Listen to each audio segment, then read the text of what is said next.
అంతరాయ తిమిరోపశాంతయే శాంత పావనమచింత్య వైభవం తం నరం వపుషి కుంజరం ముఖే మన్మహే కిమపి తుందిలం మహః వసుదేవసుతం దేవం కంసచాణూరమర్ధనం దేవకీ పరమానందం కృష్ణం వందే జగద్గురుం శ్రీకృష్ణం వందే జగద్గురుం. భగవద్బంధువులకు, ఆత్మస్వరూపులకు, సత్యాన్వేషులకు స్వాగతం, సుస్వాగతం. భగవంతుడిని తెలుసుకోవడం ఎలా? ఈ ఆలోచన ఎప్పటి నుంచో ఉంది, ఋషుల కాలం నుంచే ఉంది. భగవంతుడు ఎలా ఉంటాడు, మేము ఎలా ఆయనని తెలుసుకోగలం? మాకు అర్థమవుతుంది ఎక్కడో ఒక ప్రకృతి శక్తి ఉంది, ఈ ప్రకృతి శక్తిలో మనం కూడా భాగమే. కానీ ఆ ప్రకృతి శక్తిని మనలో భాగంగా ఎలా ఊహించుకోవడం గలం? అందులో మనం భాగంగా ఎలా ఊహించుకోగలం? మనకు ప్రకృతికి ఉన్న సంబంధం ఏమిటి? ఈ ప్రపంచమంతా కూడా ఏదో ఒక ఉల్లంఘించలేనటువంటి శాసనం కింద నడుస్తుందని అర్థమవుతుంది, మనకు క్లియర్ గా అర్థమవుతుంది. అందులో అసలు మనకి ఎటువంటి అనుమానము, సందేహము అవసరం లేదు. ఎందుకోసం అంటే ఇన్ని బ్రహ్మాండాలు, మరి ఒక్కొక్క బ్రహ్మాండంలో ఎన్నో సౌర కుటుంబాలు, మళ్ళీ ఎన్నో సౌర కుటుంబాలలో ఎన్నో నక్షత్రాలు, ఎన్నో గ్రహాలు, ఇలా మనము ఒక క్రమ పద్ధతిలో నడుస్తూ కొన్ని వేలాది, లక్షలాది, కోట్లాది జీవరాశులకు అవి మూలమవుతున్నాయి. ఒక్క మన భూమి మీద తీసుకున్నట్టయితే జరాయుజాలు, అండజాలు, స్వేదజాలు, ఉద్భిజాలు అని చెప్పేసి 4 రకాలు. ఇవో 21 లక్షలు, అవోక 21 లక్షలు, ఇవోక 21 లక్షలు, అవోక 21 లక్షలు, మొత్తం 84 లక్షల జీవరాశులు. ఇవి జస్ట్ వెరైటీస్. మళ్ళీ ఒక్కొక్క దాంట్లో 100 కోట్లు. అందులో ద్విపదులమైనటువంటి మనము ఒక జాతి, అంతే. 84 లక్షల యోనులలో మనం ఒకటి. సో ఇన్నింటిని ఎవరు మేనేజ్ చేస్తున్నారు? ఎవరో ఒకరి ఆధ్వర్యంలో ఇది జరగాలి. ఎవరో ఒకరు ఈ సృష్టికి కారణమైతుండాలి. కానీ ఆయన ఎందుకు కనిపించడు? మరి ఏదో ఒక మతం ద్వారా ఆయనను గుర్తించవచ్చా? మతం అనేది కేవలము ఒక మతిలో ఉద్భవించినటువంటి ఆలోచన. కాబట్టి ఒక మతము ద్వారా భగవంతుణ్ణి తెలుసుకోవడం అనేటటువంటిది అసంభవం. మరి ఏమిటి? ఈ మతములకు అన్నిటికంటే కూడా అతీతంగా ఒక ధర్మం ఉంది. ఆ ధర్మమే భగవంతుడు. ఈ ప్రపంచమంతా కూడా ధర్మమే. కాబట్టి భగవంతుడు ధర్మస్వరూపుడు. కాబట్టి ధర్మం గురించి తెలుసుకుంటే ఆ భగవంతుడి గురించి తెలుస్తుంది. ఈ ధర్మానికి సంబంధించినటువంటి గ్రంథాలే మనకు వేదాలు. వేదాలు చెప్పేదంతా కూడా ధర్మబద్ధమైనటువంటి జీవితము ఎలా గడపాలి అనే విషయాలను తెలుపుతూ మెల్లమెల్లగా జీవితాన్ని ఒక క్రమ పద్ధతిలో ఎలా తీసుకెళ్ళాలి. ఉదాహరణకు ఒక్కసారి ఆలోచిద్దాం. జీవితం లోపల మనం భగవంతుని తెలుసుకోవాలి అంటే ఏం చేయాలి? బాగా అల్లరి చేస్తూ, చిన్నప్పటి నుంచి ఏ శ్రద్ధ లేదు, ఒక మడి లేదు, ఒక పద్ధతి లేదు, ఒక నియమాలు లేవు, ఏది పడితే అది తినడము, ఏది పడితే అది తాగడము, ఎలా పడితే అలా పడుకోవడము, శుచి లేదు, శుభ్రత లేదు, పెద్దలంటే గౌరవం లేదు, సమాజం అంటే విలువ లేదు, దేశం అంటే రెస్పెక్ట్ లేదు. ఇటువంటి జనాలతోటి మనము పరిణతి ఎలా ఆశిస్తాం? ఒక్కసారి ఆలోచించండి. జస్ట్ ఒకసారి ఆలోచించండి, అంతే. కూల్ గా ఆలోచించండి. ఇటువంటి జనాల నుంచి మనకు పరిణతి వస్తుందా? పరిణతి తెలుస్తుందా? వారికి ఏ పరిణతి వస్తుంది? వాళ్ళకి ఎంతసేపు కూడా ఇది కొనుక్కోవాలి, అది కొనుక్కోవాలి, ఈ ఉద్యోగం చేయాలి, ఆ ఉద్యోగం చేయాలి, అట్లా చేయాలి, ఇట్లా చేయాలనే ఆలోచనే తప్పితే వీరి లోపల పరిణతి ఎక్కడి నుంచి వస్తుంది? కనీసం భగవంతుడి గురించి తెలుసుకుందామని ఎలా ఉంటుంది? అసలు భగవంతుడి గురించి తెలుసుకుందామన్న వాళ్ళే చాలా తక్కువ మంది. అందులోపల ఉన్న వాళ్ళలో సగానికి పైగా, సగం ఏమిటి, 90% పైగా కోరికల కోసం భగవంతుడిని పూజించే వాళ్ళే, ఏదో ఒక రూపానికి పూజించే వాళ్ళే, ఏదో ఒక బాబాని పట్టుకునే వాళ్ళే. ఎవడో ఒకడు డబ్బు అడుగుతాడు, ఆ డబ్బు ఇచ్చి మనం మోసపోవాల్సిందే. కాబట్టి జీవితం అంతా వేరే వాళ్లకు బానిసగా బతుకుతూ మన ధర్మం గురించి తెలుసుకోలేకపోతున్నాం. కాబట్టి ఏంటంటే మన ధర్మం ఏం చెప్తుందంటే, నువ్వు బానిసవి కాదయ్యా, నువ్వు భగవంతుడిలో భాగానివి. కానీ ఇది ఎలా తెలుస్తుంది అంటే, సత్యాన్ని తెలుసుకోవడం కోసం నువ్వు కష్టపడడం. చిన్నప్పటి నుంచి మనం వింటున్నాం సత్యాన్వేషణ, సత్యాన్వేషణ, సత్యాన్వేషణ. మన ప్రవచన ప్రారంభంలో కూడా సత్యాన్వేషులకు, ఆత్మస్వరూపులకు అని చెప్పి ప్రారంభించుకుంటాం. అంటే ఏంటంటే జీవితంలో నిజం ఎక్కడుంది అనేది తెలుసుకోవాలి. నిజం అనేది ఏంటి? ఎందుకు తెలుసుకోవాలి? నిజాన్ని ఎందుకు తెలుసుకోవాలి? ఎవరైనా చెప్పగలరా? ఎవరైనా నిజమే ఎందుకు తెలుసుకోవాలి? సత్యం అనంతం బ్రహ్మ. సత్యం భగవంతుడు. నిజం అంటే సత్యం కాదు, నిజం అంటే సత్యం అంతే. సత్యమే ఎందుకు తెలుసుకుంటామంటే మీరు ఒకరిద్దరు కరెక్ట్ గా జవాబు చెప్పారు. ఏంటంటే సత్యం అనేది శాశ్వతము, అంతే, ఇంకా అదొకటే. సో అశాశ్వతమైనటువంటి విషయాలను తెలుసుకుందామా? సత్యం వద ధర్మం చర అంటారు కదా సార్. సత్యం వద ధర్మం చర అంటే ఏంటి మీనింగ్? సత్యం చెప్పు, ధర్మాన్ని పాటించు, ధర్మ మార్గంలో ఆచరించు. అయితే సత్యమే ఎందుకు చెప్పాలి? సత్యమే ఎందుకు వెళ్ళాలి? ఎందుకంటే సత్యం ఒకటే శాశ్వతం. సో శాశ్వతమైనటువంటిది ఏంటి ప్రపంచంలో అంటే, నువ్వు శాశ్వతమా కాదు, నేను శాశ్వతమా కాదు, ఈ శరీరం శాశ్వతమా కాదు. మన అందరితోటి ఉన్నటువంటి వ్యక్తులు టకటకా టకటకా టకటకా టకటకా రాలిపోవడము మన కళ్ళ ముందు కనిపిస్తూ ఉంటుంది. కాబట్టి మనకి ఏమనిపిస్తుంది? ఈ ప్రపంచంలో కనిపిస్తున్న ప్రతి వస్తువు కూడా అశాశ్వతమే.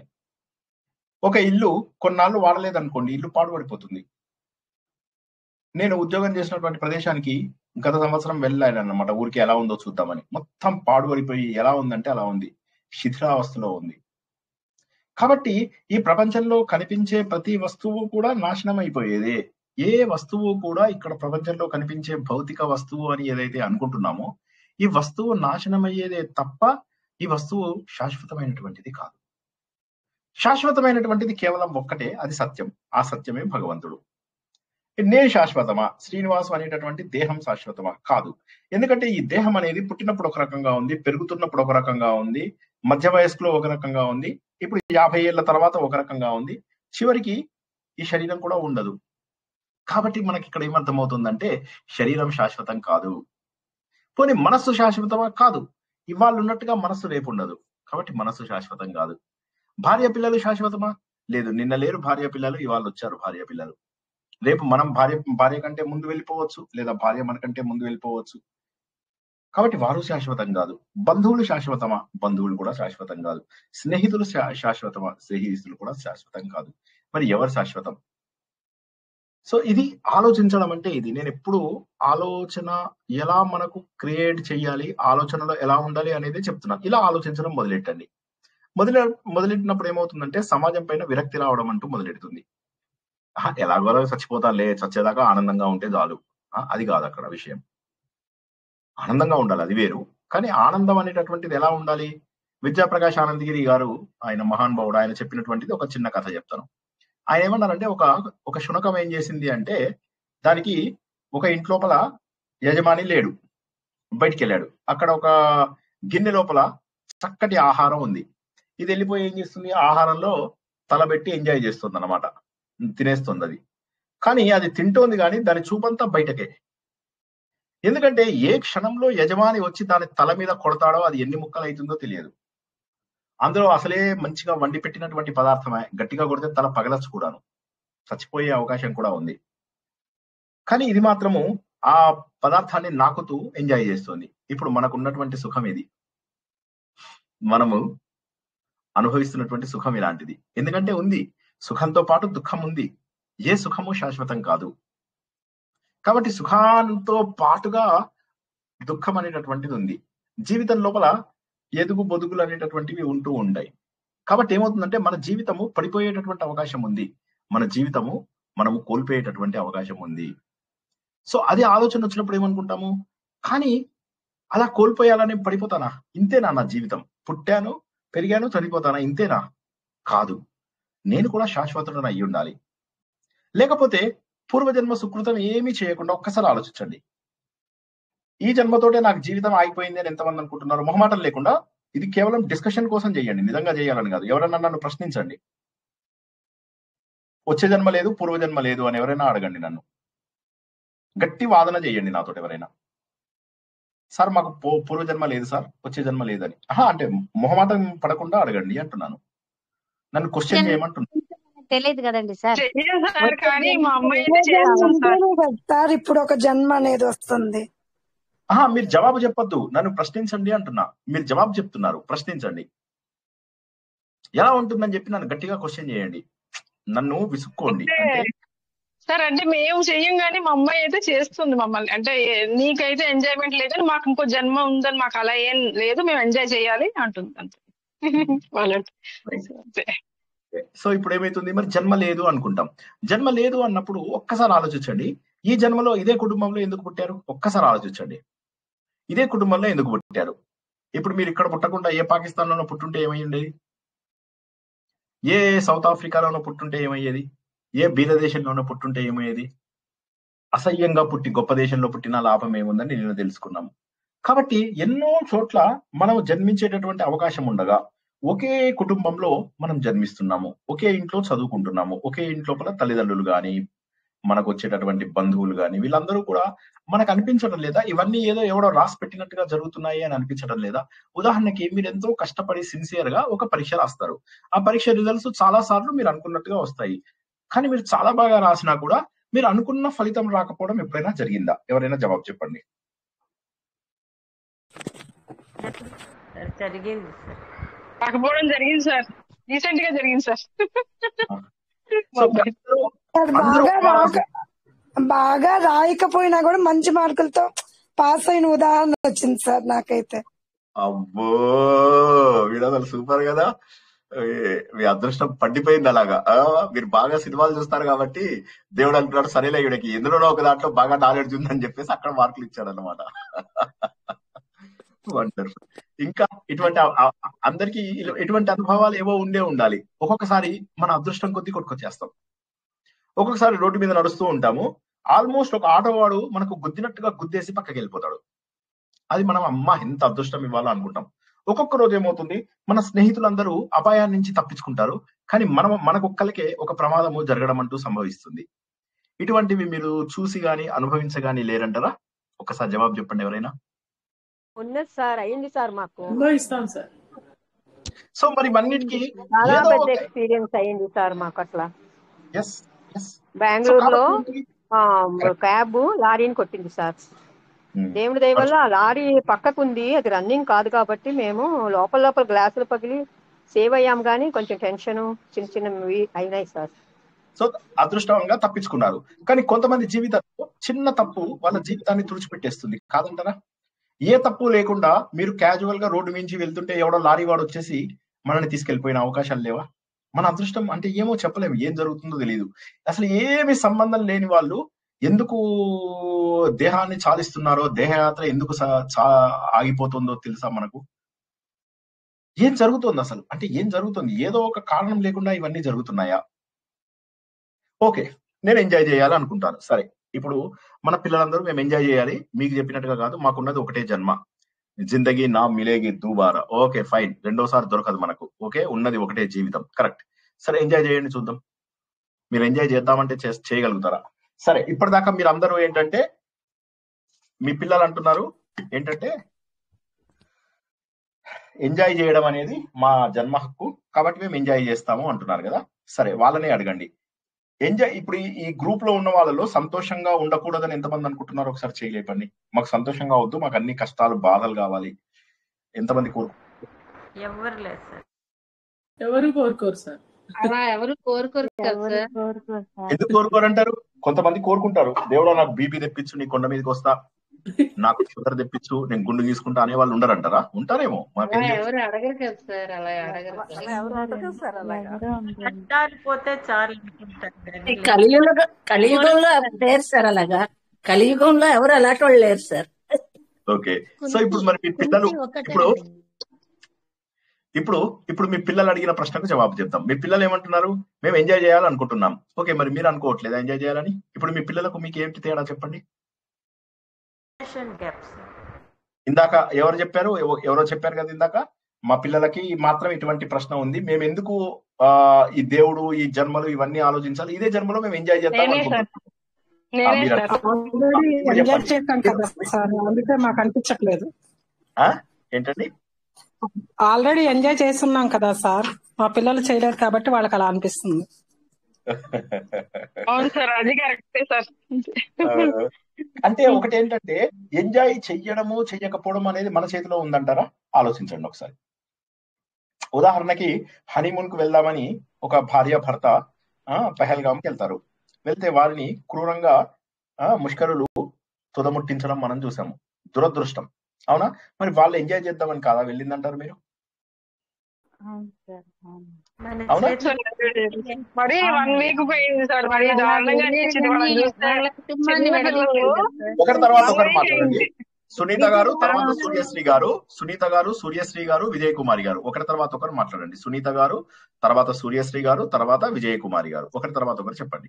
సునీత. సార్ వాళ్ళు అలా చేసి వాళ్ళ ఫ్యామిలీని విడదీసినట్టుగా చేశారు కదా సార్. అది ఒకటి కాదు నేను అన్నది, వాళ్ళు ఎంజాయ్ చేద్దామని వెళ్ళారా లేకపోతే చచ్చిపోదామని వెళ్ళారా అంటున్నాను. నా ప్రశ్న ఎంజాయ్ చేయడానికి కదా sir. Very good, very good. Okay, next Suryasri గారు మీరు చెప్పండి. ఎంజాయ్ చేయాలనే వెళ్ళారు సార్. మరి అంత బాధ వేసింది చూస్తుంటేనే, అసలు ఎంత బాధ వేసిందో. 1 వీక్ అయింది మ్యారేజ్ అయ్యి. అది వాళ్ళని మరి అందరూ ఎవరిని చూసినా బాధ అనిపించింది. ఇంకా వాళ్ళని చూస్తే బాగా. విజయ్ కుమారి గారు మీ అనాలిసిస్ ఏంటి? ఎంజాయ్ చేద్దామని వెళ్ళారు కానీ విధి రాత సార్ అది. సో ఇప్పుడు ఏమర్థమైంది? విధి రాత అన్నారు ఆవిడ. ఓకే, ఇప్పుడు అక్కడ ఆగిపోదాం ఒకసారి. అంటే మనం అందరికీ ఎంజాయ్ చేద్దామనే ఉంది, కానీ ఎంజాయ్ చేయడానికి భగవంతుడు ఒప్పుకుంటున్నాడా? మీరు ఇప్పుడు మీ పిల్లలు అంటున్నారు సరే మేము ఎంజాయ్ చేద్దామని. సరే దేవుడు ఎంజాయ్ చేయడానికి ఒప్పుకుంటున్నాడా? అందరి జీవితాల్లో ఎంజాయ్ ఉండవు. కష్టమైన సుఖమైన అందులోపల ఆనందాన్ని వెతుక్కుంటూ ముందుకెళ్ళిపోవడమే అంతే. కానీ ఎంజాయ్ చేద్దాము అని పుట్టుకుని నేను నాకు వేరే జీవితం లేదు, ఈ జీవితంలోనే ఎంజాయ్ చేస్తానంటే చేయి చూద్దాం. ఎంజాయ్ చేయలేవు. ఎందుకంటే నువ్వు అనుకోనిటువంటి పరిస్థితులు ఎదురవుతూ ఉంటాయి. కష్టమైన పరిస్థితులు ఎవడు కావాలనుకోడు, అవి ఎదురవుతూ ఉంటాయి. నాకు కష్టం ఎవడు కావాలనుకోడు, అవి ఎదురవుతూ ఉంటాయి. దేవుడానికి కొండకొస్తాను, నాకు ఇవాళ బీపీ తెప్పించు అని మీరు ఎంత కోరుకున్నా కూడా మీకు బీపీ రాదు. కానీ అసలు కోరుకోకపోయినా మీకు బీపీ వస్తుంది. దేవుడానికి కొండకు మెట్లెక్కొస్తా, నాకు షుగర్ తెప్పించు అని మీరు కోరుకుంటే వచ్చిందా షుగరు? మీరు ఎంజాయ్ చేద్దాం అనుకున్నారు, కానీ బీపీ షుగర్ మీరు కావాలని ఎవరైనా అనుకున్నారా? ఇది లోపల నాకు రోగాలు రావాలి దేవుడా, నేను అడ్డదిడ్డంగా అయిపోవాలి, కాళ్ళు చేతులు పడిపోవాలి, నేను ముసలితనం నన్ను బాధించాలి. ఎంతమంది అలా మనస్ఫూర్తిగా కోరుకున్నారు చెప్పండి? సో మన ఒక్క నిమిషం, అంటే మనం ఇక్కడ జన్మ లేదు, ఇదే జన్మలో ఎంజాయ్ చేద్దాం అనే దాని గురించి మాట్లాడుతున్నాం. అభిప్రాయం ఏంటంటే ఇప్పుడు పిల్లలే కాదు, పిల్లలైతే ఓకే, ఇప్పుడు మనం కూడా అంటే ఇంక్లూడింగ్ మీ నేను చెప్తున్నా ఏంటంటే, ఒకవేళ ఏదైనా పెట్టినా, ఒకవేళ ఏదైనా దెబ్బ తగిలినా మళ్ళీ ఆ దెబ్బ చూసి కూడా ముందుకెళ్ళి ఇంకెక్కడో రాదు విరక్తి, మళ్ళీ ఎక్కడో ఏదో ఆనందం ఒక లైట్ వెలిగినట్టు ఏదో కనిపిస్తుంది, దాని వెనకాల పరిగెట్టేస్తాం. అది అంతే. చిన్నపిల్లలు అయితే అట్లీస్ట్ చిన్నపిల్లలు అనుకోవచ్చు. అవునండి. అనురాధ గారు చెప్పండి. అనురాధ గారు మీరు మాట్లాడారా? మీకు అవకాశం వచ్చిందా అనురాధ గారు? యుద్ధంలో ఇప్పుడు చాలా మంది చచ్చిపోతున్నారు కదండి పాపం. ఇప్పుడు ఇందాక ఆర్మీ అతను పోయాడు, చిన్న అతను, ఇలాంటివన్నీ ఏమనుకోవాలండి? రేపు నుంచి కానీ ఒక్క నిజం అంటే ఇప్పుడు మనం అనుకున్నట్టుగానే జరుగుతున్నాయా అనే దానికి నాకు జవాబు చెప్పండి. మీరు ఎంజాయ్ చేద్దామనే, ఆనందంగా ఉందామనే ప్రతి ఒక్కరు జీవితంలో ఉంటారు. మీరు ఒక లో లెవెల్ ఎంప్లాయీ నుంచి ఒక హైయెస్ట్ ఉద్యోగం చేస్తున్న వాడి వరకు చూడండి, ఎవరు కూడా జీవితంలో బాధపడదామని అనుకోరు. జీవితం రాదు సార్, ఎవరికి కోరుకున్నది రాదు, ఏదో ఎక్కడో జరుగుతాయి, దాన్ని బట్టి మన అదృష్టం అనుకుంటాం. కానీ ఫేట్ వల్లే, భగవంతుడి విధి వ్రాత వల్లే జరుగుతుంది. ఇంకొక ప్రాబ్లం ఏమంటే సార్, ఇప్పుడు పిల్లలు వచ్చేసి మేము ఈ పని చేయాలా అంటారు సార్, అది వద్దు చేయొద్దు అంటే కన్నా అదే ఇప్పుడు ఇదే డైలాగే సార్, మాకుండేది ఒకటే జీవితము, మేము వెళ్ళాలి అనేసి వెళ్తారు సార్. వెళ్ళి అక్కడ ఆ పనిలో ఏదైనా ఒక ఆటంకం వచ్చింది అనుకోండి, వాపస్ వచ్చి నువ్వు శాపం పెట్టినావు, నువ్వు వద్దన్నందుకే ఇట్లా అయింది, లేకపోతే మేము ఎంజాయ్ చేస్తుంటే అంటే 2 పక్కల కత్తి పదినే, మేము అన్ని చోట్ల తిట్లు తినే పరిస్థితి అయిపోతా ఉంది సార్. మీరు అదృష్టవంతులు మేడం, మీకు ఇంటికి వచ్చి తిడుతున్నారు, మిమ్మల్ని తిడుతున్నారు, మీరు చాలా అదృష్టవంతులు. చాలా మంది దేవుణ్ణి తిడతారు, నేను అది బాధపడుతున్నా. ఓకేనా సార్? మా పిల్లలు అయితే సార్, మీరు విజయ్ కుమారి గారు తర్వాత సునీత గారు, విజయ్ కుమారి గారు తర్వాత సునీత గారు చెప్పండి. అన్ని కరెక్ట్ గా అయితే మనమే చేసాం అనుకుంటామండి, అది ఏమైనా తేడా వస్తే దేవుడు రాత ఇలా ఉంది అనుకుంటామండి. రైట్. సునీత గారు మీరు చెప్పండి, ఏదో చెప్పబోయారు. సార్ మా పిల్లలైతే మీరున్నంత కాలం కూడా మేము లైఫ్ లో ఉండలేము అని అంటుంటారు సార్. అంటే అవును, నిజమే. ఆయుష్ వాళ్ళని ఎంజాయ్ మీకున్నంత చేయమనండి. కాదు మేడం, మీరు ఎందుకు వాళ్ళని ఎంజాయ్ చేయకుండా ఆపుతున్నారో నాకు అర్థం కావడం లేదు. ఎంజాయ్ చేయమనండి కదా వాళ్ళని. మీరు ఎందుకు వాళ్ళ ఎంజాయ్మెంట్కి అడ్డం వస్తున్నారు? మీరు హ్యాపీగా వాళ్ళని ఎంజాయ్ చేయమనండి. ఇప్పుడు ఎంజాయ్ చేద్దామని మీరు అనుకుంటున్నప్పుడు మీరు ఎంజాయ్ చేద్దాం అనుకోలేదా? ఎంజాయ్ చేయండి. తప్పు ఒప్పు ఏదో చెప్పడం అనేది అది ఓకే, కానీ నేను ఎవరైనా ఎంజాయ్ చేస్తానంటే ఎంజాయ్మెంట్ అనేది నీ చేతుల్లో లేదు. ఎంజాయ్మెంట్ అనేటటువంటిది ప్రకృతి నియమానికి ఆధారపడి ఉంది అనేది వాళ్ళకి లెట్ అండర్స్టాండ్. అంటే వెళ్ళకూడని ప్లేసులకి వాళ్ళు వెళ్తాం అంటే తల్లిగా భయం వేస్తుంటది కదా సార్, అందుకు కొంచెం ఆపుతారు. ఆపినప్పుడు ధర్మబద్ధమైనటువంటి మార్గం చెప్పండి. ఒక 2 సార్లు వెళ్తే వాళ్ళది ఎంజాయ్మెంట్ అనుకున్నారు అనుకోండి. ఎంజాయ్మెంట్ అనుకుంటే అందులో కూడా దెబ్బలు తింటారు, గ్యారంటీగా దెబ్బలు తింటారు. ఆ దెబ్బలు తినాల్సిందే, తప్పదు. ప్రతి ఒక్కరి జీవితంలో దెబ్బలు తినందే ఎవరు నేర్చుకోరు. వేరే మనకు మన మన మన జనరేషను, మన ముందు జనరేషను పెద్దల మాటలు వినేవాళ్ళు, ఇష్టమున్నా లేకున్నా ఒప్పుకునేవాళ్ళు. ఇప్పటి జనరేషన్ అట్లా ఉంటున్నారా? ఆలోచించు. తర్వాత ఇంకో మాట చెప్తాను, జాగ్రత్తగా వినండి. పూర్వకాలంలో అంటే ఇప్పుడు సే ఫర్ ఎగ్జాంపుల్ నా తాతల కాలంలో అనుకుందాం. నా తాతల కాలంలో కూడా మా తాతలు, మా నాయనమ్మలు, అమ్మమ్మలు వాళ్ళు సంతోషంగా ఉన్నారంటారా?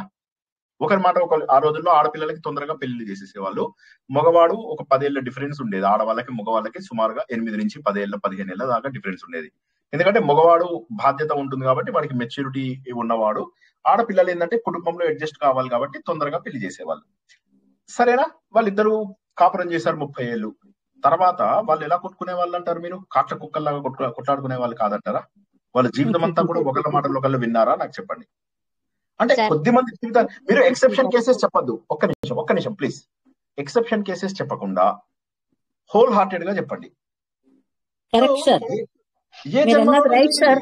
90% of the old timers, they were never happy. All the ladies, they have only compromised that they have to get along for the sake of the family, for the sake of the society. They were never happy. అది మటుకుంది sir. ఎందుకంటే తర్వాత కొంచెం seniority పెరిగాక ఈ అత్తగారు మామగారు ఉండరు, అప్పుడు హస్బెండ్ మటుకు అలా నాగ్ చేస్తారు అనమాట. నువ్వు అలా అన్నావు, ఇలా అన్నావు అంటే ఛాన్స్ దొరికినప్పుడు. So they exhibit and they share their dissent. They share their dissent at that point in time. And చనిపోయే వరకు కూడా కొట్లాడుకుంటారు వాళ్ళు సార్. అది అయితే కనుక ఇప్పుడు ఆ రోజుల్లో ఆ ఎక్స్ట్రీమ్ లో ఉంటే ఈ మధ్యలో కొంత బెటరు. ఇంకా వచ్చే అదే ఈ ఫ్యూచర్ జనరేషన్స్ కానీ ఇప్పుడు జనరేషన్స్ కానీ ఇంకా బర్స్ట్ అయిపోతున్నాయి కదా సార్, మ్యారేజెస్ విషయంలో కానీ. కాదు, నేనేమంటున్నానంటే వరస్ట్ అనే దానికి డెఫినేషన్ లేదు అని చెప్తున్నా నేను. ఏం లేదు సార్, కాఫీ ఏంటి ఇలా ఉంది అంటే డైవర్స్ ఇస్తానని ఆడమ్మాయి అంత సిల్లీగా ఉన్నాయి కదా, మ్యారేజెస్ వాల్యూస్ లేవు కదా. నేనేమంటున్నానంటే ఎవరి లెసన్ వాళ్ళు నేర్చుకోవాలి, లేదా చిన్నప్పటి నుంచే RSS లో దుర్గావాహినిలో చేర్చాలి, అంతే కదా. ఇప్పుడు మీకు ఇవాళ హ్యాపీగా ఉన్నారా? నేను నేను అంటున్నాను, ఎప్పుడు హ్యాపీగా ఉన్నారు అని నేను అడుగుతున్నాను మిమ్మల్ని. నా ప్రశ్నకే మీరు జవాబు చెప్తున్నారు. మీకు తెలియకుండా మీరు నా ప్రశ్నకు జవాబు చెప్తున్నారు. నేను అడిగిన ప్రశ్న ఏంటి? మీరు అందరూ ఎంజాయ్ చేయాలనే అనుకున్నారు, కానీ ఎంతమంది ఎంజాయ్ చేస్తున్నారు అని చెప్తున్నా. సార్ వేరే అవుతుంది సార్, కాలాన్ని బట్టి, మనుషుల్ని బట్టి, పరిస్థితుల్ని బట్టి. మీరు అనుకునే కాకపోవచ్చు, మేము అనుకునేది ఇంకోళ్ళకి కాకపోవచ్చు. ఒక్కొక్కళ్ళు ఇంట్లో ఉండే మనసుని హ్యాపీగా ఉంచుకుంటారు, కొంతమంది అట్లా శ్రీనగర్ అమెరికాలో వెళ్ళి హ్యాపీ ఫీల్ అవుతారు. హ్యాపీగా ఉండడం అనేటువంటి మానసిక పరిస్థితి. కానీ ఆ మానసిక పరిస్థితులలో నేను చెప్పేటటువంటి మెజారిటీ కేసెస్ మంది 99% మంది, నేను చెప్తున్నది మెజారిటీ అంటే ఒక 1% ఎక్సెప్షన్స్ లేవని కాదు, ఒక 100లో ఒకళ్ళు ఎవరో ఆనందంగా ఉన్నారు. కానీ 99 మంది ఏదో రకమైనటువంటి ఇబ్బందులలో ఉన్న వాళ్ళే ఉంటారు. ఏదో రకమైనటువంటి ప్రాబ్లమ్స్ లో ఉన్న వాళ్ళే ఎక్కువ మంది ఉంటారు. అది మీరు గుర్తించాలి. అంటే ఏంటంటే ఎప్పుడు కూడా నేను ఎంజాయ్ చేయడానికి పుట్టాను అని చెప్పేసి ఎవరైతే అనుకుంటారో అది ఏ జనరేషన్ లోనూ జరగలేదు అన్న పాయింట్ నేను అంటున్నాను. ఆ పాయింట్ అందరూ అర్థమైందా లేదా చెప్పండి ఫస్ట్. అదొక్క పాయింట్ నేను చెప్పేదల్లా కూడా. ఇందాక ఒక పాయింట్ మేడం ఏమనంటే నా పిల్లలు అంటున్నారు, ప్రతి జనరేషన్ లోనూ ఉంది నేను ఎంజాయ్ చెయ్యాలి, నేను సుఖపడాలి, నేను సంతోషంగా ఉండాలని ప్రతి వాళ్ళు అనుకున్నారు. అప్పుడు తెలియని వాళ్ళు అనుకున్నారు, ఇప్పుడు తెలిసిన వాళ్ళు అనుకుంటున్నారు. కరెక్ట్. కానీ అవి మీ చేతుల్లో ఉన్నాయా అనేటటువంటి ప్రశ్న లేదు, ఇప్పుడు మనం ఈ అద్భుతమైన చేతుల్లో లేదు లేదు అని అనుకోవటం మాత్రం లేదు. మన మరో చేతిలో ఏది లేదు సార్, మన ప్రాప్తం సార్. కొన్నిసార్లు మన చేతిలో ఉండేది కూడా మన నోటి వరకు వెళ్ళదు సార్. మన ప్రాప్తం అంతే. అది ఏది కరెక్ట్ మనం కరెక్ట్. అనుకుంటే నేను అన్నదాన్ని డీవియేట్ చేయకండి ఎవరు. నేను అన్నది ఒకటే పాయింట్.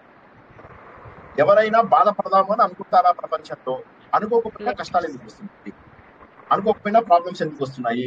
20 ఏళ్లకే చనిపోయిన వాళ్ళు లేరా మన సమయాలలో? 15 ఏళ్లకే చనిపోయిన వాళ్ళు లేరా? ఉన్నారు. ఎన్నో సార్లు ఎన్నో రోగాలు వచ్చి మన తాతల సైడు ఎంతో మంది చనిపోయిన వాళ్ళని చూస్తూ ఉంటాము. రోగాలతో చనిపోయిన వాళ్ళు, యాక్సిడెంట్లలో చనిపోయిన వాళ్ళు, సూసైడ్లు చేసుకున్న వాళ్ళు, ఎంతో గొప్ప స్టేజ్ లో ఉన్న వాళ్ళు సూసైడ్ చేసుకున్న వాళ్ళు లేరా? గురుదత్తు గురించి ఒకసారి మనం చెప్పుకున్నాం. కాగజ్ కే ఫూలు, ప్యాస, ఆర్పార్ కాదు, ఈ మూవీస్ అన్ని చేసినటువంటి ఆయన మిస్టర్ అండ్ మిసెస్ 55. మరి ఇలాంటి వాళ్ళందరూ ఆయన జీవితంలో ఏం తక్కువ ఆత్మహత్య చేసుకున్నాడు?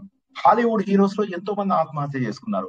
వాళ్ళకి ఏం తక్కువ? మనం కావాలి అనుకున్నటువంటి ప్రతిదీ వాళ్ళ దగ్గర ఉంది, కానీ వాళ్ళ జీవితంలో ఏదో కోల్పోయామని అనుకుంటున్నారు. కాబట్టి ఈ భౌతిక సుఖాలతోటి ఏదైతే మనము ఆనందాన్ని పొందుతామో అనుకుంటామో అది భౌతిక సుఖాలతో రాదు అని చెప్తున్నా నేను. మన పిల్లల గురించి మీరు మాట్లాడారనుకోండి, కరెక్టే, మన పిల్లలలో ఎంజాయ్ చేయాలని ఉంటుంది. కానీ ఎంజాయ్ భౌతికమైనటువంటి విషయాలలో ఎప్పుడైతే వారు కావాలనుకుంటారో అది భౌతిక విషయాలలో దొరకలేదు అన్న విషయం వాళ్ళకి చాలా తొందరగా అర్థమవుతుంది. చాలా తొందరగా వాళ్ళు మెచ్యూర్ అవుతారు. అవట్లేదు సార్, మా పిల్లలు అవ్వట్లేదు, ఈ క్వశ్చన్స్ వద్దు, మనం డిస్కషన్ వేరే వైపుకి వెళ్తుంది. ఇక్కడ మనం గుర్తించాల్సిందల్లా ఒకటే, ఏంటంటే భగవంతుడి గురించి తెలుసుకుంటున్నాం, భగవంతుడి యొక్క రూపాన్ని గురించి తెలుసుకుంటున్నాం. భగవంతుడు ఏం చెప్పాడు? నీ జీవితం అనేటటువంటిది నీ కర్మల యొక్క ఫలితము. కాబట్టి నీ కర్మలకు అనుగుణంగా వెళ్తూ ధర్మం ఏంటో తెలుసుకో. తెలుసుకునేంటి? కర్మలను అనుభవించు, నీ రుణాలన్నీ ఇక్కడ తీర్చేసుకో. తీర్చుకొని ఏం చేస్తావు? వచ్చే జన్మకు బెటర్ పర్సన్ గా మారు.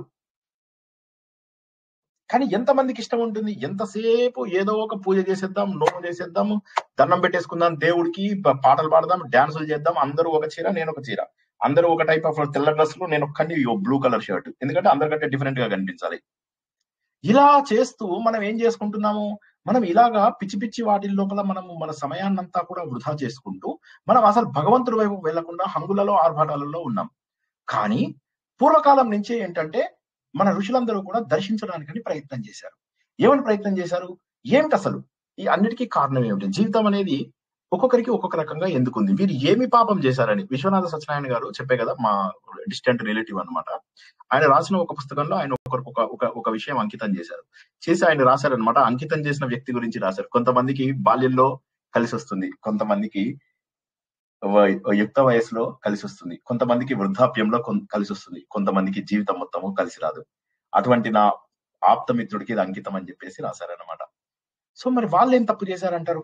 వాళ్ళు ఏం తప్పు చేశారు? మా అమ్మమ్మకి 29 ఏళ్ళు ఉన్నప్పుడు నలుగురు పిల్లలు, మా అమ్మమ్మకి 4 పిల్లలు. 29 ఏళ్లకు మా తాతగారు ఆయన దేహాన్ని వదిలేశారు. మరి మా అమ్మది ఏం తప్పు? పాపం మా అమ్మమ్మకి బేసిక్ ఎడ్యుకేషన్ కూడా లేదు. చుట్టాలందరూ ఏం చేశారు? ముందు ఫస్ట్ ఆ రోజుల్లో బ్రాహ్మిన్స్ లో గుండు గీసేసేవాళ్ళు. గుండు గీసేసి శరీరంలో ఉన్న ఆభరణాలన్నీ తీసేసేసి తర్వాత కాళ్ళకి కొన్ని ఇవున్నాయి, అవన్నీ తీసేస్తారు కదా, ఆ కాళ్ళకు ఉన్నది పాపం అది రాలేదు. రాకపోతే దాన్ని గట్టిగా కొట్టి రక్తం వచ్చేలాగా కొట్టి తీసేశారట. 29 ఏళ్ల నుంచి మా అమ్మమ్మ ఒక పూట భోజనం చేస్తూ ఆ గుండు మీద పాపం అలా కప్పుకుంటూ జీవితం మొత్తము 78 ఏళ్ళు బతికింది ఆవిడ. చిన్నప్పుడు నేను ఏడ్చేస్తుండేవాడిని మా అమ్మమ్మని చూసి. మాకు తెలిసిన ఒకే ఒక చుట్టం మా అమ్మమ్మ ఇంటికి వచ్చినప్పుడల్లా బాధపడుతుండేవాడిని. ఏమిటమ్మమ్మా ఎందుకు ఇలా అయింది నీకు అంటే, ఏమైందంతే, ఈ 4 పిల్లల్ని పెంచడానికి ఆవిడ ఎంత కష్టపడిందో, జీవితంలో ఎన్ని కష్టాలు అనుభవించిందో. అందులో లాస్ట్ మా అమ్మ 3 నెలల పిల్లగా ఉన్నప్పుడు మా తాతగారు చనిపోయారు. వీళ్ళింట్లో అలా ఆల్మోస్ట్ పని మనిషిలాగా పనిచేసింది. మా తాతగారి డబ్బు ఏమైందో తెలీదు, మా తాతగారి నగలు ఏమయ్యాయో తెలీదు. ఒక్క మా తాతగారి కాకినాడలో ఉన్న ఇల్లు తప్ప మాకేమీ లేదు. మరి ఆవిడ జీవితం ఎందుకు అలా అయింది అంటే ఏంటి? 29 ఏళ్లకే భర్త పోయేంత పెద్ద తప్ప ఆవిడ ఏం చేసింది? సో కాబట్టి ఏంటంటే ఏదో మనని ఒక కారణం ఉండే ఒకటి నడిపిస్తోంది. ఈ ప్రకృతి అంతా కూడా ఒక నియమానికి అనుగుణంగానే నడుస్తోంది అన్న విషయాన్ని మనం గుర్తించినప్పుడు మాత్రమే విష్ణు సహస్రనామం మనకు అర్థమవుతుంది. ఎందుకని అందరూ ఆలోచించడం మొదలెట్టారు, భగవంతుడి యొక్క రూపం ఏమిటి? ఇదే మాట భీష్మ పితామహుని మన ధర్మరాజు అడగడం అయింది. మహానుభావ, ఏమిటి ఈ ప్రపంచంలో అందరి ఆర్తి పోయే బాధ ఇది లేదా? అందరికీ ఏది స్తోత్రంగా, ఏది మంత్రంగా, ఏది ధ్యానంగా, ఏది చేస్తే వీరి జీవితం బాగుపడుతుంది అంటే అప్పుడు ఆయన ఏమంటాడు? ఈయన అడుగుతాడు కదా, కిమేకం దైవతం లోకే కింవాప్యకం పరాయ అని అడిగితే అప్పుడు ఆయన ఏమంటాడు? ఒకే ఒక్కడున్నాడు, జగత్ ప్రభున్ దేవదేవం అనంతం పురుషోత్తమం.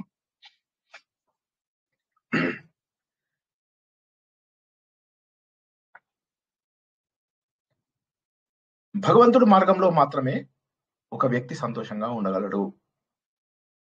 ఒక వ్యక్తి తన యొక్క హృదయం ఎక్కడుందో తెలుసుకున్నప్పుడు మాత్రమే సంతోషంగా ఉండగలడు. ఆ హృదయం ఎక్కడుందో తెలుసా? అది భగవంతుల్లో ఉంది. అది భగవంతుల్లో ఉంది.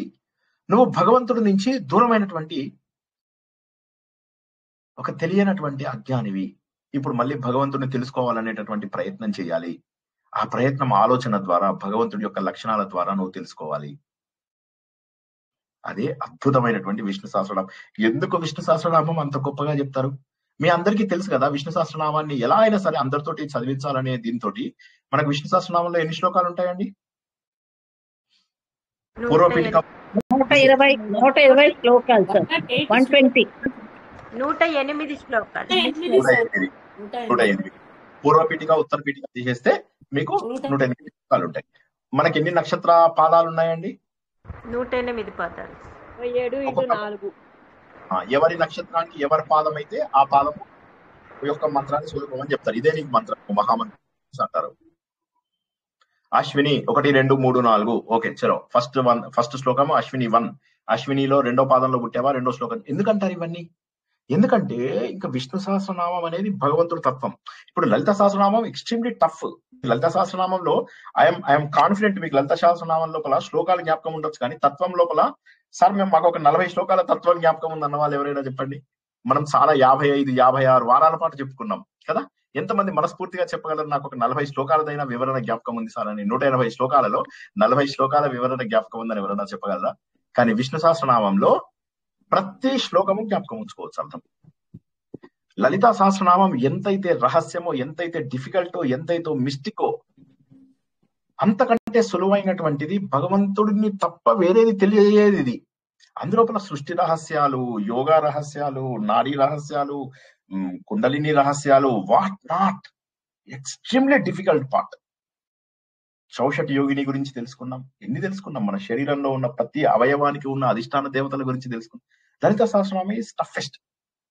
కానీ ఇంత సులువైనటువంటిది, ఇంత అద్భుతమైనటువంటి జ్ఞానం మన దగ్గర ఉన్నప్పుడు మనం దాన్ని సరిగా వాడుకోవాలా లేదా ఆలోచించండి. ఏం తెలుసుకున్నాం ఇప్పటి వరకు మనము? పర్వాలేదు, మళ్ళీ వెనక్కి వెళ్ళి తెలుసుకుందాం. ఏమంటున్నాడు? భగవంతుడి గురించి తెలుసుకోవాలి. నాకు భగవంతుడు ఎవరో తెలియదు, భగవంతుడు ఎవరో నాకు తెలియదు. ఎలా ఉంటాడు? ఋషులందరూ కూడా ప్రయత్నం చేస్తున్నారు. ఆయన ఏ రూపంలో ఉంటాడు భగవంతుడు? కృష్ణుడా, రాముడా, నువ్వా, నేనా, ఎవరు? అప్పుడు ఏమంటాడంటే భగవంతుడు అనేవాడు ఎవరైతే ఉన్నాడో ఈ ప్రపంచం అంతటికి మూలకారకుడు.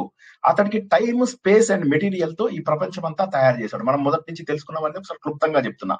టైమ్, స్పేస్ అండ్ మెటీరియల్ అంటే కాలానికి అతీతంగా, దేశానికి అతీతంగా ఈ మెటీరియల్స్, ఈ శరీరం మెటీరియల్ తో తయారవుతుంది కదా. పంచభూతాలు, పంచ జ్ఞానేంద్రియాలు, పంచ కర్మేంద్రియాలు, పంచ ప్రాణాలు, మనస్సు, బుద్ధి, చిత్తం, అహంకారాలు. దీన్ని మనము క్షేత్రము అంటాం. ఒకటి క్షేత్రము, ఒకటి క్షేత్రజ్ఞుడు అని భగవద్గీతలో తెలుసు. అన్ని నేను మిక్స్ చేసి చెప్తాను మీకు అర్థం కావాలని. క్షేత్రము, క్షేత్రజ్ఞుడు. ఈ క్షేత్రం అంతా కూడా భగవంతుడి యొక్క జడ రూపము.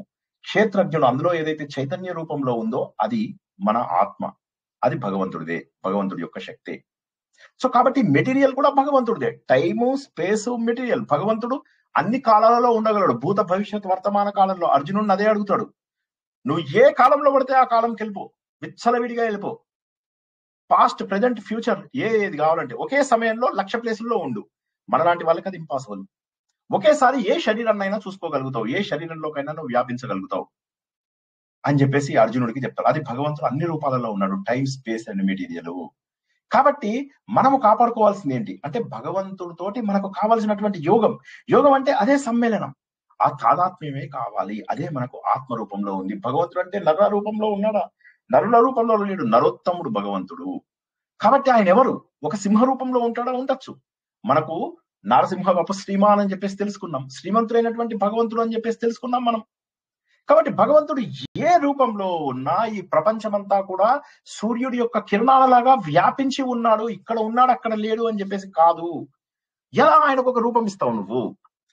భగవంతుడు ఏంటంటే ఈ ప్రపంచంలో ఉన్నటువంటి దేవతలందరికీ రాజు, ఉన్నటువంటి ప్రపంచంలో అందరికీ కూడా ఆయన ఒక పురుషులలో ఈశ్వరుడు, మహానుభావుడైనటువంటి వాడు. భగవంతుడు ఎవరైతే ఉన్నాడో ఆయన ఈ ప్రపంచం మొత్తానికి పాలకుడు, అందరి హృదయాలలో కూడా ఉన్నటువంటి వాడా భగవంతుడు. ఆయనని ఏ పేరుతో పిలిచినా పనికొస్తాడు, ఎందుకంటే ఆయన సర్వత్రా వ్యాపించి ఉన్నాడు కాబట్టి ఆయన స్థాను ఒక దగ్గర ఉన్నాడు అని చెప్పచ్చు. ఆయన మూవ్ చేస్తామా? చేయలేము, ఎందుకంటే అన్ని చోట్ల వ్యాపించి ఉన్నాడు. ఒక దగ్గర ఉన్న వాళ్ళని అయితే ఇక్కడి నుంచి తీసి అక్కడ పెడతాం. ఇప్పుడు మా అపార్ట్మెంట్ లో గోల్ అయింది, ఒకసారి 2 వినాయకులు పెడదామని చెప్పేసి గోల్ అయింది. గోల రాగానే కొట్లాటలు స్టార్ట్ అయ్యాయి. ఏమ్రా నువ్వు నా వినాయకుడిని ఏం చేస్తావు, నేను నీ వినాయకుడిని ఒక్క గుద్దుతా అంటే, ఇంకోటి నీ వినాయకుడు నేను తన్నుదంత, ఇలాంటి మాటల్లోకి వెళ్ళిపోయారు ఆఖరికి జనాలు.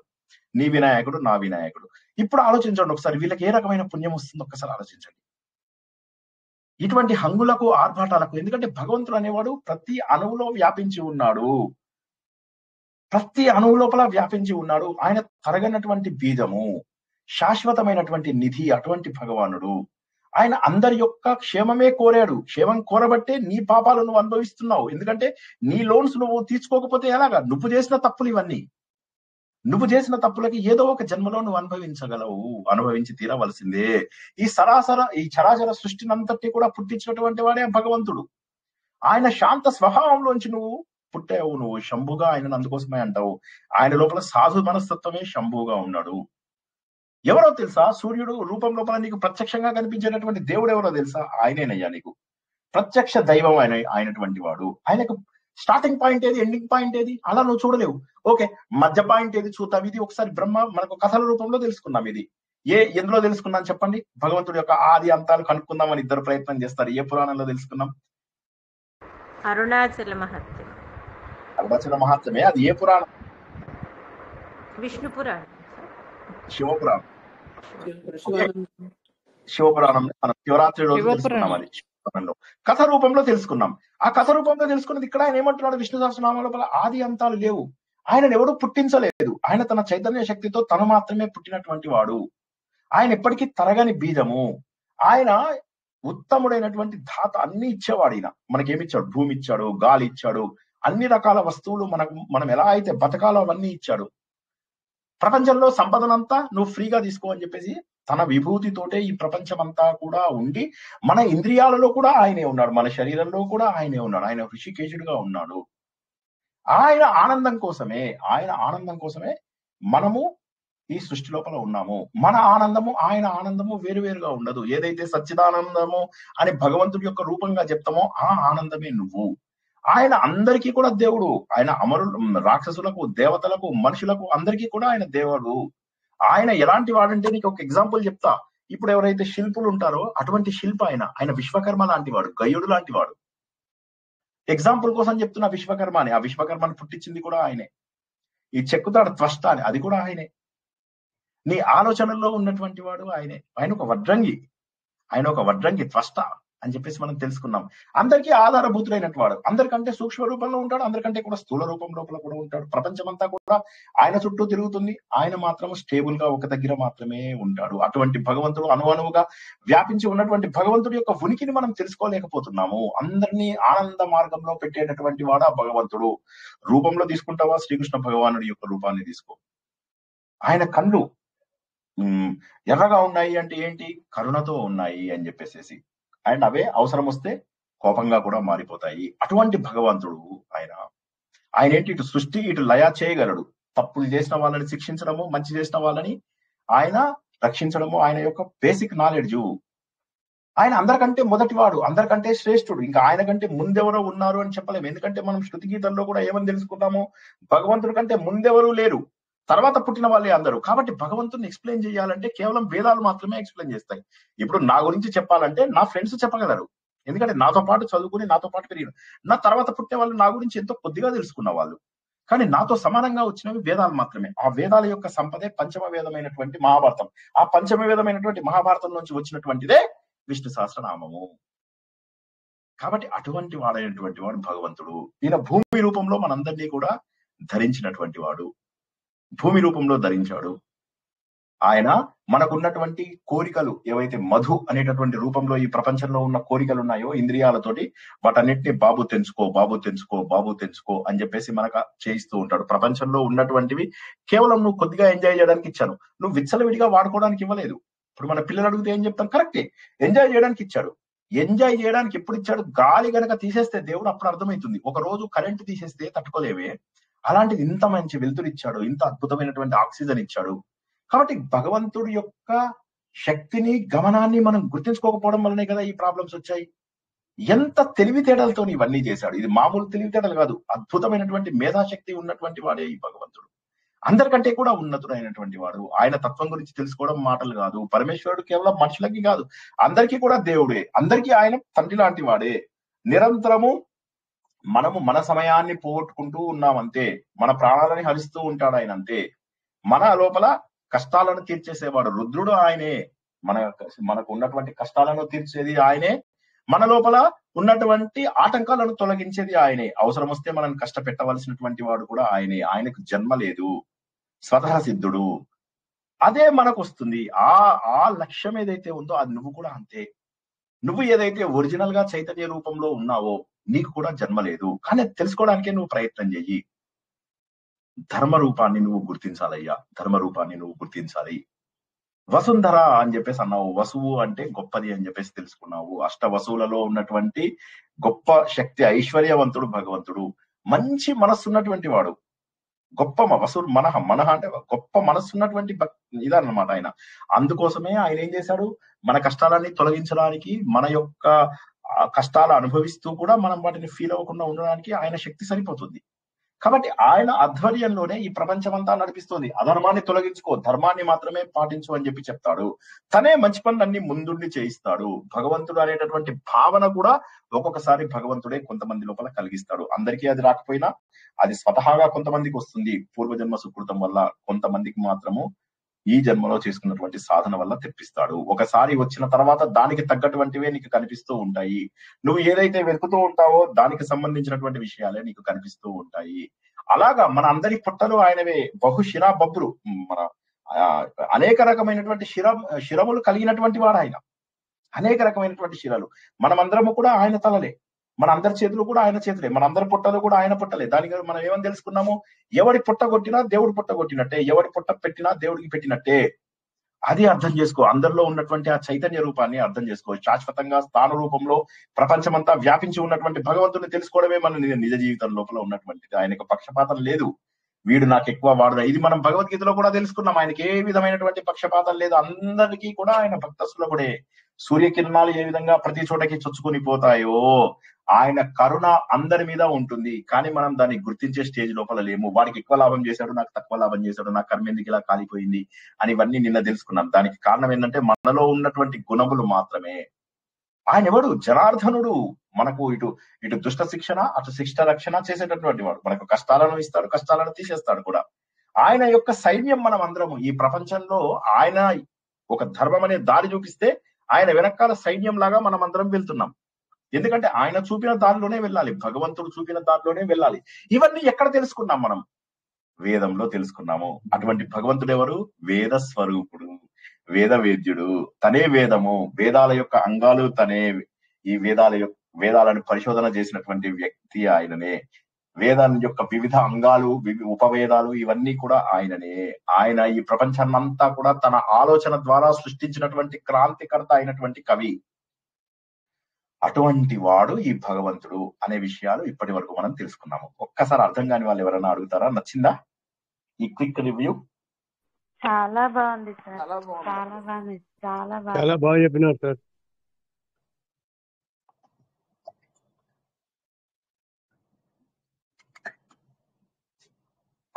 జై శ్రీకృష్ణ.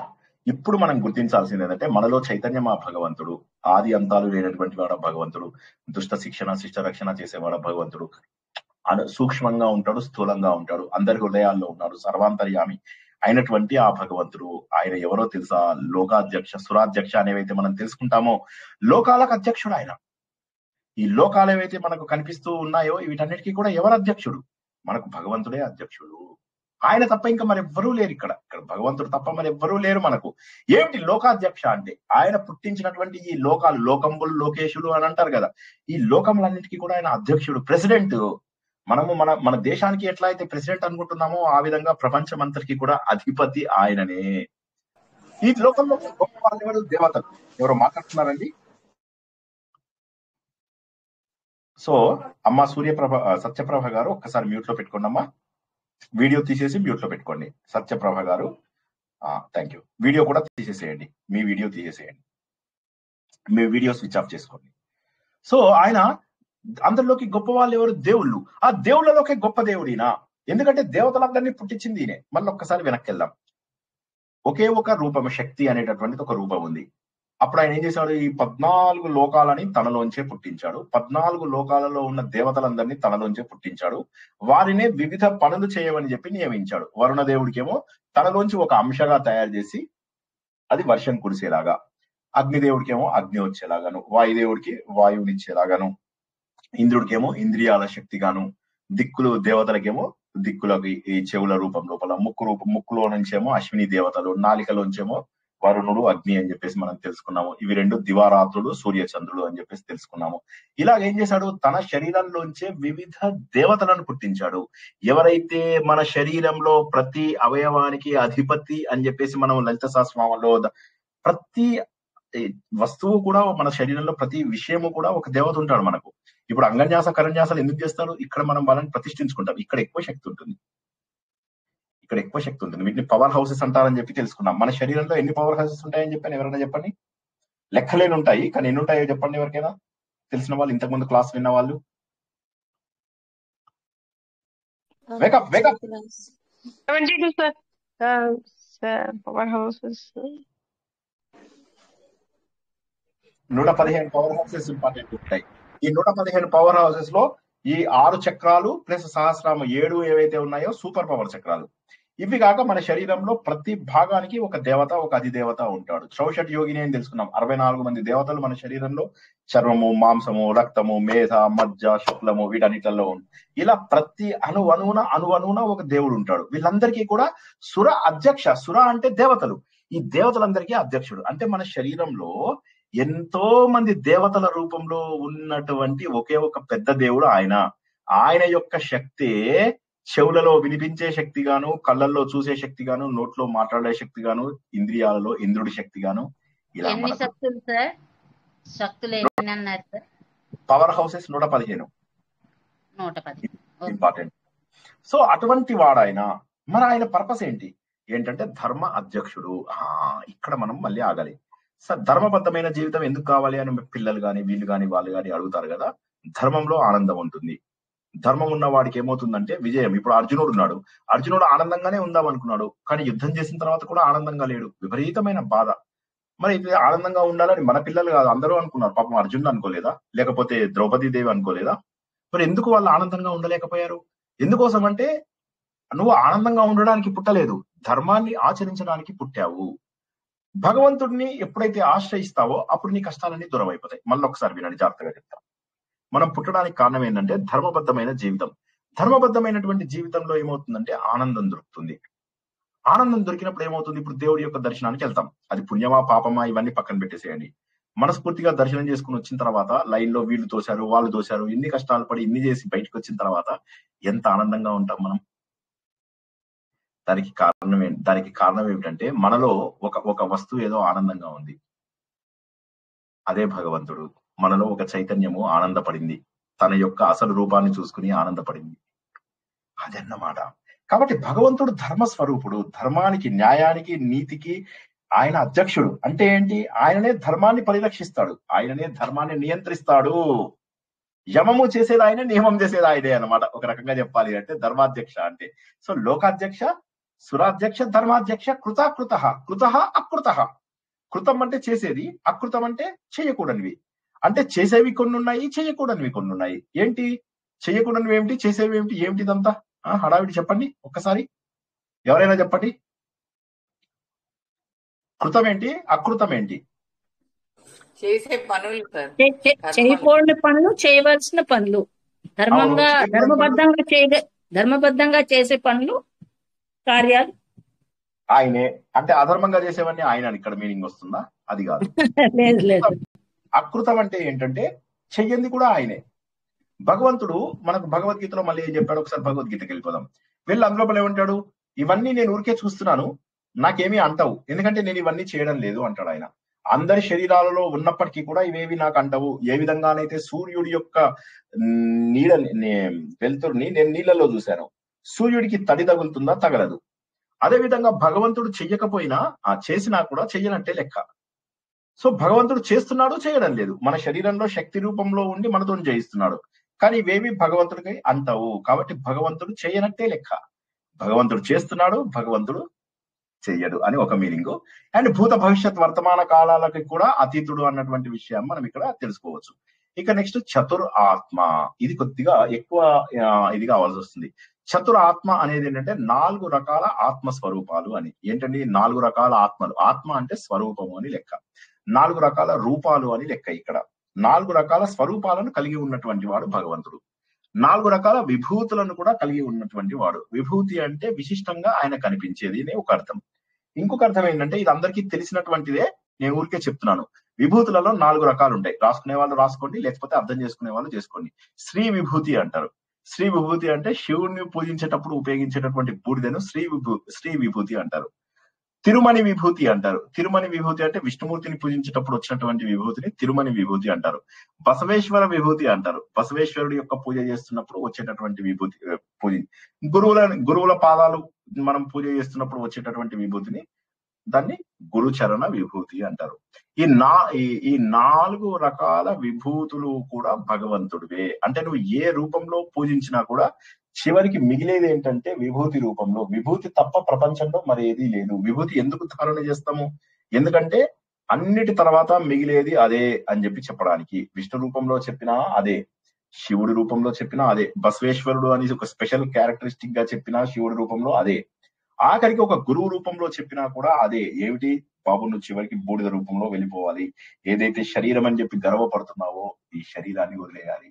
ఈ 4 రకాల విభూతులలో ఉండేటటువంటి వాడే చతురాత్మ.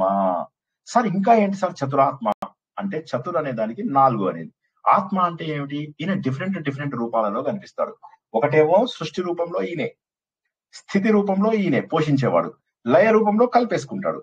కలిపేసుకున్న తర్వాత 4వది తిరోధనం అని ఉంటుంది. తిరోధనం అంటే ఏంటంటే తన లోపల పూర్తిగా కలిపేసుకోవడం. లయ అంటే ఏంటంటే మన జన్మను అక్కడికి ఆపేయడం.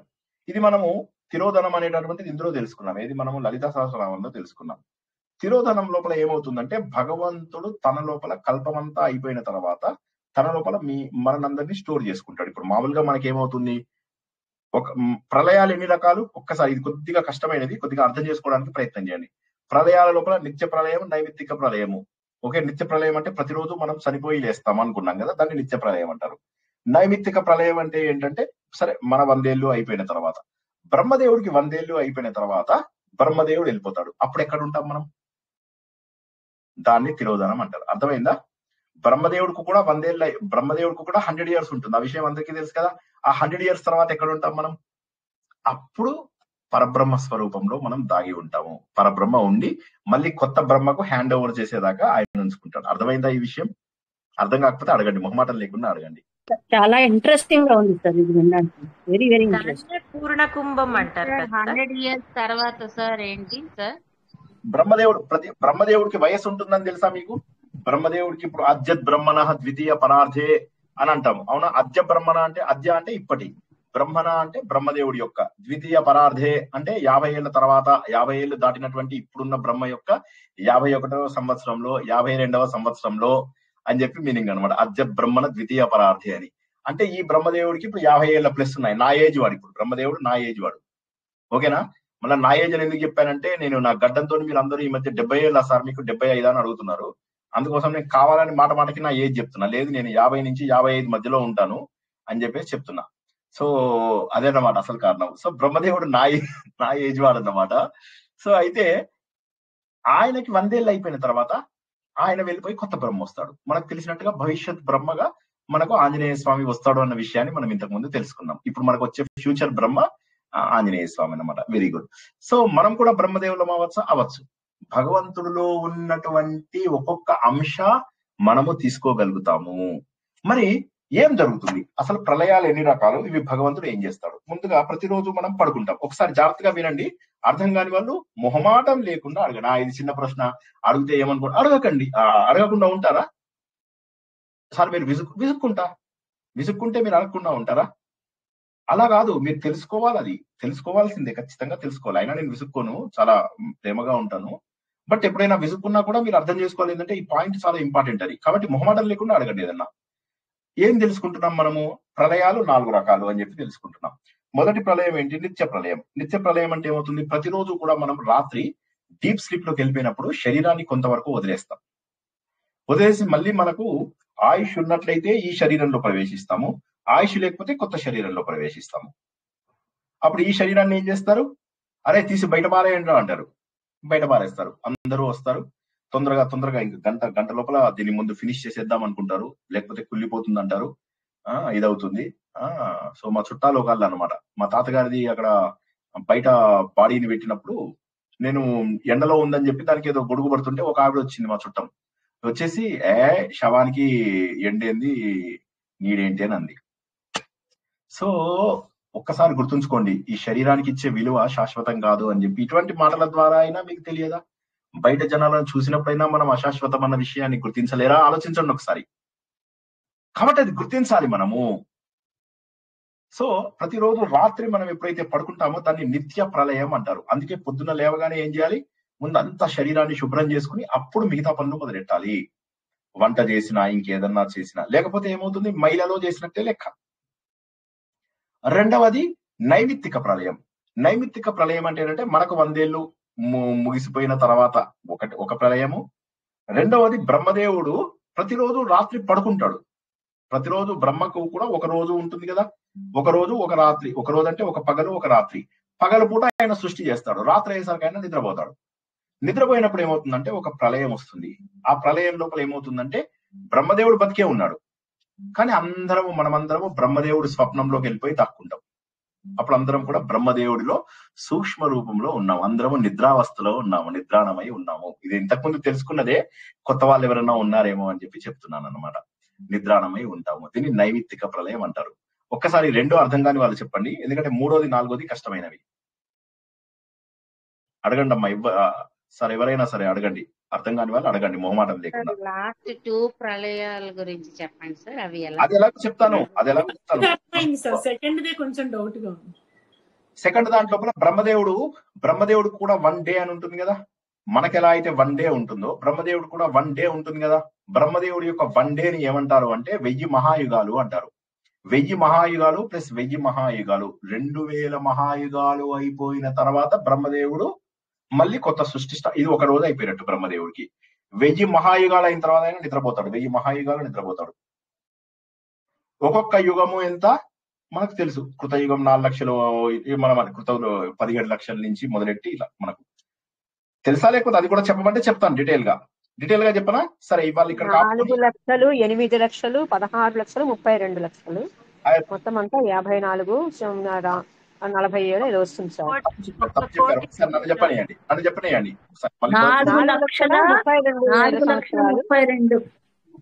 4,32,000. వినండి ఒకసారి, అందరూ వినండి. క్యాల్కులేషన్ ఎలా మీకు గుర్తుంచుకోవాలో ఈజీ మెథడ్ లో చెప్తాను. దీన్ని దానికి డబుల్ సార్. కలియుగం ముందర ద్వాపరానికి ముందర కృతయుగము, దానికి డబుల్ త్రేతాయుగము, దానికి అట్లా వస్తుందా? అదే, అందుకే నన్ను చెప్పనియండి ఒకసారి, నేను చెప్పేస్తాను. ఓకేనా? ఫస్ట్ మీరు ఏంటంటే మనం ఉన్నటువంటి దాన్ని కలియుగం అంటారు. కలియుగం 4,32,000 సంవత్సరాలు. ద్వి అంటే 2 అని మీనింగ్. 2 అని మీనింగ్. ద్వాపర యుగము అంటే ద్వి అంటే దీనికి డబల్ చేయండి. 8,64,000 సంవత్సరాలు ద్వాపర యుగము. తర్వాత వచ్చేది 3 అంటే త్రేతాయుగం. 3 అంటే 3 రెట్లు.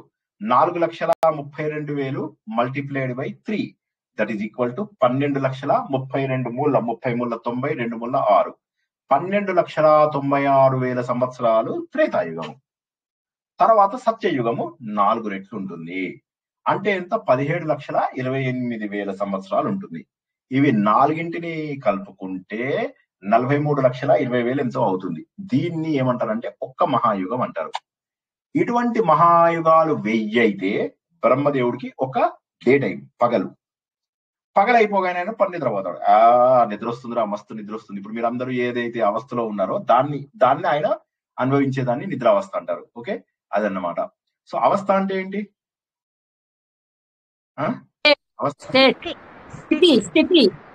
స్థితి కాదు, కష్టం. ఇప్పుడు మీరందరూ ఏదైతే ఉన్నారో దాన్ని అవస్థ అంటారు. అంటే ఇదంతా ఎంత పెద్ద అవస్థ చెప్పండి, అదన్నమాట. సో అది అవస్థ అంటే. సో ఏమైంది, బ్రహ్మదేవుడు రాత్రి పడుకున్నప్పుడు ఏమైతుంది, 1000 మహాయుగాలు అయిన తర్వాత పడుకుంటాడు ఆయన. పడుకోగానే ఏమవుతుంది, ఈ టైంలో ఇంకా ప్రపంచంలో ఎక్కడ ఏమీ ఉండదు, అంతా స్టేబుల్ గా ఉంటుంది. అప్పుడు ఏమవుతుంది, బ్రహ్మదేవుడికి కింద ఉన్న లోకాలన్నీ మునిగిపోతాయి, బ్రహ్మదేవుడికి పైన ఉన్న లోకాలన్నీ నడుస్తాయి. ఓం భూహు, ఓం భువః, ఓం స్వహ వరకు నడవవు, పైన ఉన్నవన్నీ నడుస్తాయి. నడిచి అవన్నీ కూడా మంచిగా యాక్టివ్ గా ఉంటాయి. అంటే విష్ణుమూర్తి, పైన ఉన్న లోకాలు ఇవన్నీ మామూలుగానే ఉంటాయి అన్నమాట. సత్యలోకం వరకు అన్ని బానే ఉంటాయి. ఈ కిందున్న లోకాలు ఏవైతే ఉంటాయో ఇవన్నీ నిద్రాణమైన స్టేజ్ లోకి వస్తాయి, పడుకుంటాయి అన్ని. మనం నిద్రలో ఉన్నప్పుడు ఏ విధంగానైతే ఉంటామో అదే విధంగా బ్రహ్మదేవుడు నిద్రలో ఉన్నప్పుడు మనమంతా కూడా నిద్రలో ఉంటాం. మళ్ళీ బ్రహ్మదేవుడు తెల్లారిన తర్వాత అరే ఎంత అయిందిరా, 5 అయింది లేవాలని. మనం అది కాదనుకోండి, 8 అయిందా, లేద్దాం మెల్లగా, కాఫీ. వైఫ్ ఒక 2 వేస్తుంది నెత్తి మీద, కాఫీ కావాలా నీకు పొద్దున్నే, ఇందుకే పెళ్లి చేసుకున్నావా, మా నాన్న నీకు ఇచ్చి నాకు గొంతు కోసాడు, సో అని చెప్పేసి 8 o'clockకి లేస్తాం మనం. ఆ బ్రహ్మదేవుడికి ఆ కాఫీ దెబ్బలు తిని ఆయన మెల్లగా 5 లేస్తాడు. కాఫీ దెబ్బలు తినకుండా 5 లేస్తాడు. ఆ లేచిన దాన్ని ఏమంటారు, అప్పుడు లేచి మళ్ళీ అందరినీ మళ్ళీ వాపస్ తీసుకొస్తాడు. ఈ బ్రహ్మదేవుడు ఒక రోజు కోసం నిద్రపోయే టైం ఏదైతే ఉందో దానిని నైమిత్తిక ప్రళయం అంటారు. ఓకేనా? ఈ నైమిత్తిక ప్రళయంలో బ్రహ్మదేవుడు ఏం చేస్తాడంటే అందరినీ తన లోపలే కలుపుకుంటాడు. ఓకేనా? నెక్స్ట్ మూడవ ప్రళయం ఏంటంటే బ్రహ్మదేవుడికి 100 years అయిపోతాయి. 100 years అయిపోయాక ఏమవుతుంది, బ్రహ్మదేవుడు తన దేహాన్ని చాలిస్తాడు. బ్రహ్మదేవుడికి ఒక రోజు లాంటివి 30 రోజులు ఉంటాయి. 30 రోజులని 30 కల్పాలు అంటారు. అలాగా ఆయన 12 నెలలు అయితే 1 సంవత్సరం. అటువంటివి 100 సంవత్సరాలు అయిన తర్వాత బ్రహ్మదేవుడు ఆయుష్ అయిపోతుంది. అయిపోయిన తర్వాత బ్రహ్మదేవుడు అవతారాన్ని చాలిస్తాడు. ఎవరు? 4 ముఖాల బ్రహ్మదేవుడు అవతారాన్ని చాలిస్తాడు. చాలించిన తర్వాత ఏమవుతుంది, అప్పుడు దాకా బ్రహ్మదేవుడు తన లోపల మనందరినీ కాపాడుకున్నాడు. ఇప్పుడు ఎవరి దగ్గర ఉంటాం మనం? అర్థమైందా? అర్థం కాలేదా? మొహమాటం లేకుండా, సిగ్గుపడకుండా అడగండి. మళ్ళీ చెప్పమంటే కూడా చెప్తాను. ఏం లేదు, ఇవాళ ఇదే లాస్ట్ పాయింట్. ఎందుకంటే ఇది కష్టమైనది కాబట్టి లాస్ట్ పాయింట్ ఇవాళ ఇదే. మొహమాట పడకుండా అడగండి. మళ్ళీ తర్వాత మొహమాట పడితే మళ్ళీ ఇది ఎప్పటికీ అర్థం కాదు. ఈ 100 సంవత్సరాల తర్వాత అవతారం చాలిస్తాడని చెప్పారు. ఇప్పుడు బ్రహ్మదేవుడు ఉన్నాడు. అంటే ఇంకొక ప్రళయం వచ్చింది. దీన్ని ఏమంటారంటే ప్రాకృతిక ప్రళయం అంటారు. ఓకే, ఈ ప్రాకృతిక ప్రళయంలో బ్రహ్మదేవుడు ఉన్నాడు. మరి మనమంతా ఎక్కడ ఉంటాం? పరబ్రహ్మ దగ్గర ఉంటాం. దాన్ని తిరోధానం అంటారు. ఓకేనా? ఇది కాక 4వ ప్రళయం ఉంది. ఈ 4వ ప్రళయం ఏంటంటే, ఈ 4వ ప్రళయం అయ్యో కాదు, తిరోగమనం, తిరోగమనం అంటారు చూడండి, అది ఆ తిరోధానం. ఓకే. సో అప్పుడేమైంది, బ్రహ్మదేవుడు లేకపోవడం వల్ల మనం పరబ్రహ్మలో లీనమైపోయాం. అప్పుడు దాన్ని తిరోధానం అంటారు. సో తిరోధానం ఎవరు చేసుకుంటారు? పరబ్రహ్మ చేసుకుంటాడు. అందుకోసమనే పరబ్రహ్మకి 4 లక్షణాలు ఉన్నాయన్నారు. సృష్టి చేసేది ఆయనే. 4 ముఖాల బ్రహ్మ రూపంలో సృష్టి చేస్తాడు. 4 ముఖాల బ్రహ్మ రూపంలో పోషిస్తాడు. 4 ముఖాల బ్రహ్మ ఉన్న టైంలో ప్రళయంలో తెచ్చుకుంటాడు. 4వది ఏంటంటే బ్రహ్మ లేనప్పుడు కూడా మళ్ళీ తన లోపల కలుపుకుంటాడు. దాన్ని తిరోధానం అంటారు. ఈ 4 రకాల ఆత్మలు ఆయనే కాబట్టి చతురాత్మ. సరే, మనము ఆయన చతురాత్మ అనే విషయం అర్థమైంది. 4 రకాల విభూతుల గురించి తెలుసుకున్నాము. ఇంకొక విషయం తెలుసుకోవాలి. 4వ ప్రళయం ఏంటి సార్? మరి ఇప్పటికి మీరు 3 ప్రళయాలు చెప్పారు. ఒకటేమో నిత్య ప్రళయం, డైలీ మేము చనిపోయేది. రెండోది నైమిత్తిక ప్రళయం, బ్రహ్మదేవుడికి 1 day వచ్చినప్పుడు నిద్రపోతాం. మూడోదేమో నిత్య ప్రళయం, నైమిత్తిక ప్రళయం, ప్రాకృతిక ప్రళయం. ప్రాకృతిక ప్రళయం అంటే బ్రహ్మదేవుడు తన అవతారాన్ని చాలిస్తాడు. అది. మరి ఇంకొక ప్రళయం ఏంటి సార్? ఇంకొక ప్రళయం ఏంటి అంటే మళ్ళీ మనము we have to go back to the సృష్టికి మూలం. భగవంతుడు సృష్టికి ముందు చైతన్య రూపంలో మాత్రమే ఉన్నాడు. ఆ చైతన్య రూపంలో ఉన్నటువంటి పరబ్రహ్మ అంటే వన్ గాడ్, ఫస్ట్ గాడ్, ఆయన ఏం చేశాడు, తనలోంచి ఒక పావు భాగంతో ఈ ప్రపంచమంతా కూడా సృష్టించాడు. సృష్టించడానికి ఏం చేశాడు, ముందు ఒక ఇన్ఫ్రాస్ట్రక్చర్ తయారు చేశాడు. అంటే 14 అంతస్తుల ప్రపంచాన్ని తయారు చేశాడు. పంచభూతాలు, పంచ జ్ఞానేంద్రియాలు, పంచ కర్మేంద్రియాలు, పంచ ప్రాణాలు, మనసు, బుద్ధి, చిత్తం, అహంకారం, ఇవన్నీ తయారు చేశాడు కదా. ఇవన్నీ కూడా వాపస్ వెళ్ళిపోండి, ఒకసారి వెనక్కి వెళ్ళిపోండి. వెనక్కి వెళ్ళిపోతే పూర్తిగా ఏమీ లేనటువంటి ఒక శూన్య స్థితి. ఆ శూన్య స్థితి అనకూడదు అక్కడ, దాన్ని చైతన్య స్థితి అంటాం. ఇంకప్పుడు ఏమీ లేదు, ఒక చైతన్యం మాత్రమే ఉంది. సృష్టికి ముందు ఎలా ఉన్నామో అలాగా. దానిని ఆంత్యక అంటే అంతమైపోయినటువంటి ప్రళయం అంటారు. ఇంకప్పుడు ఏమీ ఉండదు అప్పుడు, ఇంకా సృష్టి జరగదు, ఏమీ జరగదు, ఆంత్యక ప్రళయం.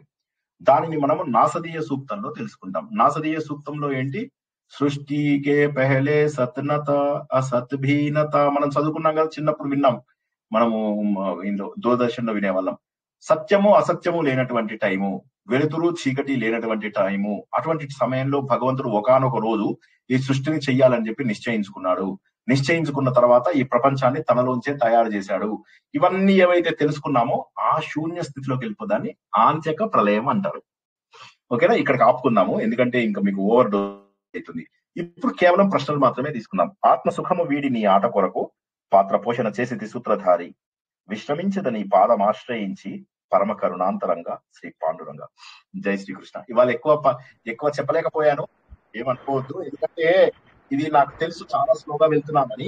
కానీ ఇంత స్లోగా వెళ్తున్నా కూడా భగవంతుడి యొక్క తత్వం మీకు అర్థమైపోయిందంటే ఇంకొక 10 శ్లోకాలు చెప్పిన తర్వాత భగవంతుడి తత్వం అర్థమైంది. అప్పుడు ఇక మీరు ఎంత స్పీడ్ గా వెళ్ళమంటే అంత స్పీడ్ గా వెళ్తా.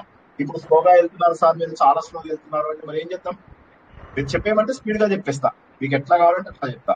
ఏ స్పీడ్ అంటే ఆ స్పీడ్. సార్ బ్రహ్మదేవుడు కూడా పరమాత్ముడు సృష్టించిన ఆయనేనండి సార్, బ్రహ్మదేవుడిని కూడా సార్.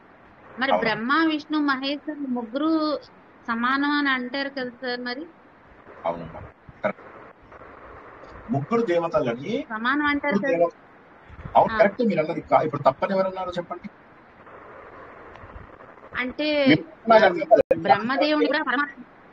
మీరు అన్నది కరెక్టే, మీ ప్రశ్న ఏంటి అని అడుగుతున్నా.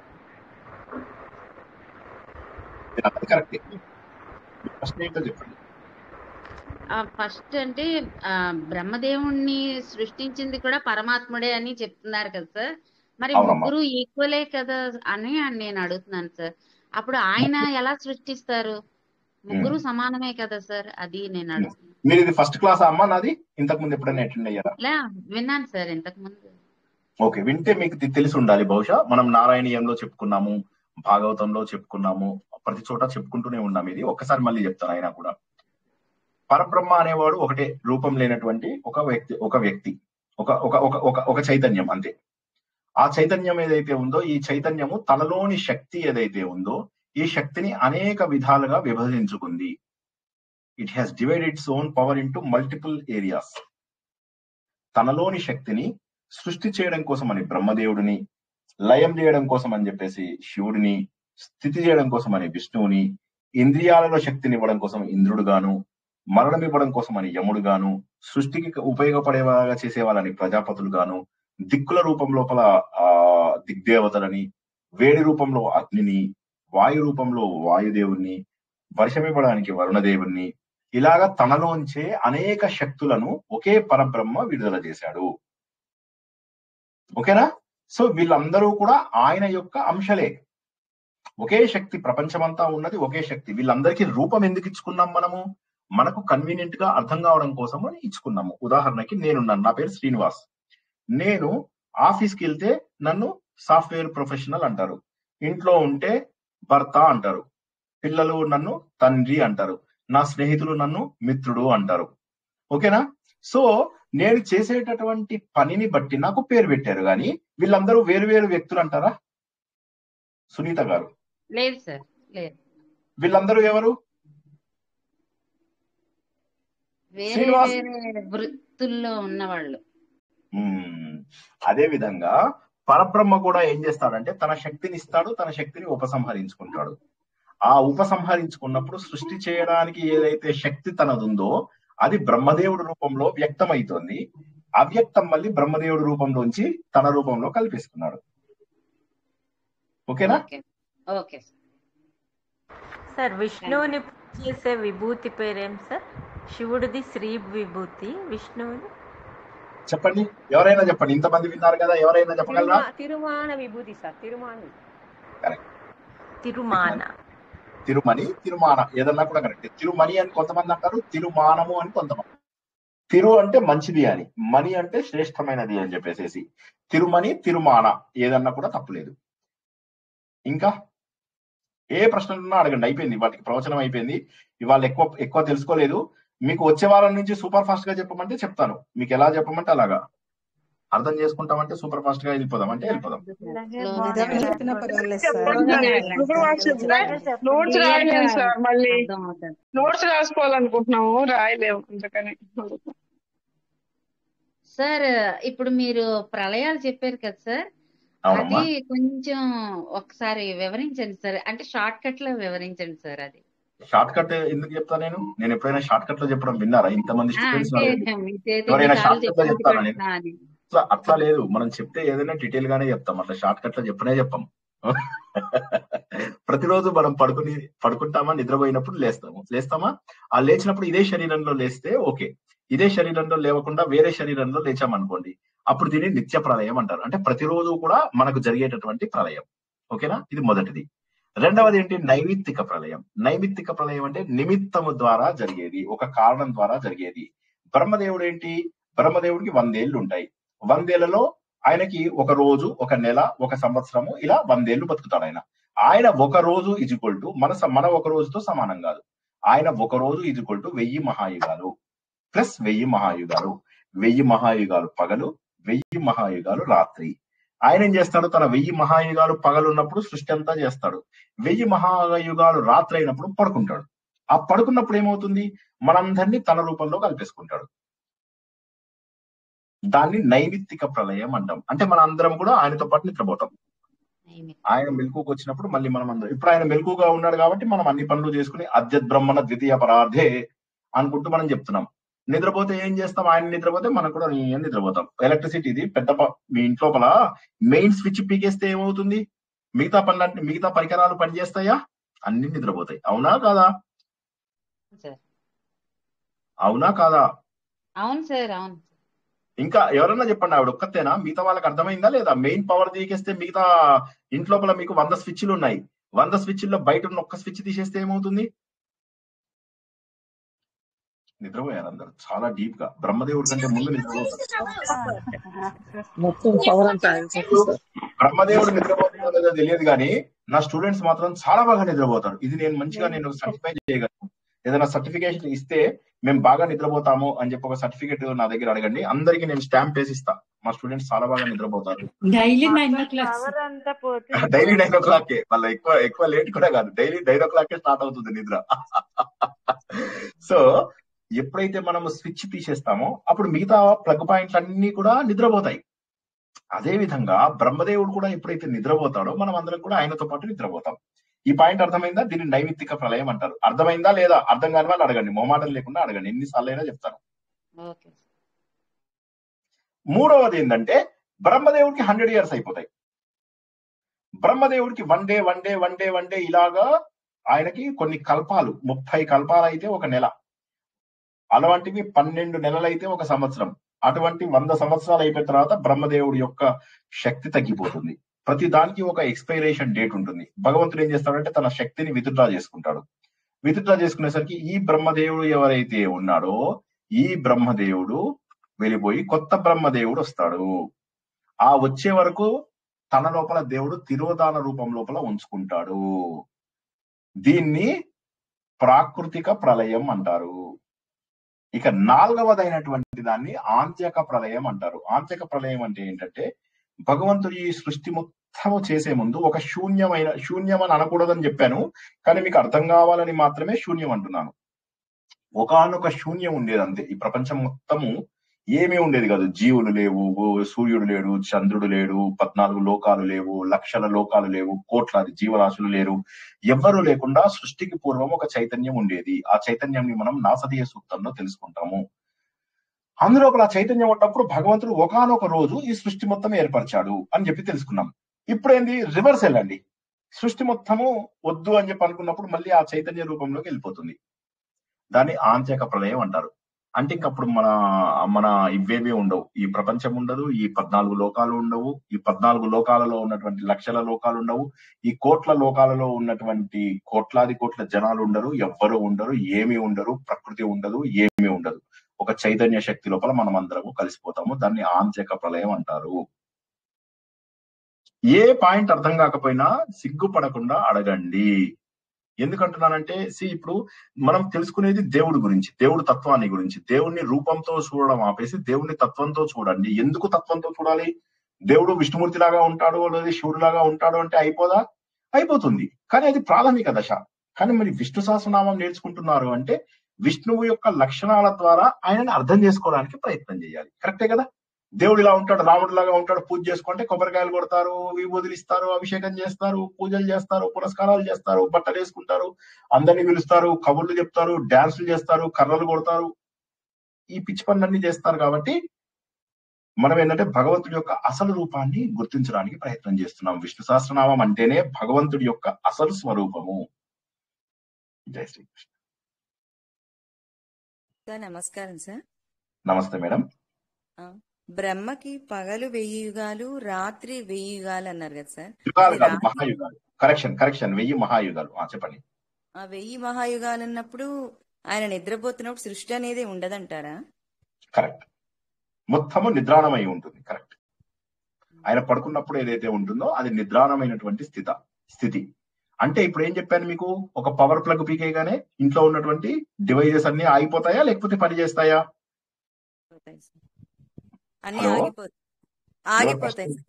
ప్రశ్న ఎవరు అడుగుతున్నది? నాకు కనిపించలేదు. సో మీరు ఇప్పుడు మీకు అర్థమైందా లేదా? సో బ్రహ్మదేవుడు కనుక పడుకున్నప్పుడు ప్లగ్ పాయింట్ పీకేస్తే ఏమవుతుందని చెప్పాను, మిగతావన్నీ కూడా ఆగిపోతాయి. అంతేనా కదా? అవును సార్. అవునండి. ఎస్. నెక్స్ట్ మీ ప్రశ్న ఏంటో చెప్పండి. ఇప్పుడు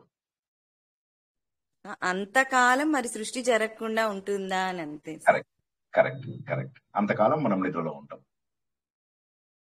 ఇవన్నీ మనకు తెలియకుండా జరిగిపోతూ ఉంటాయి కదా.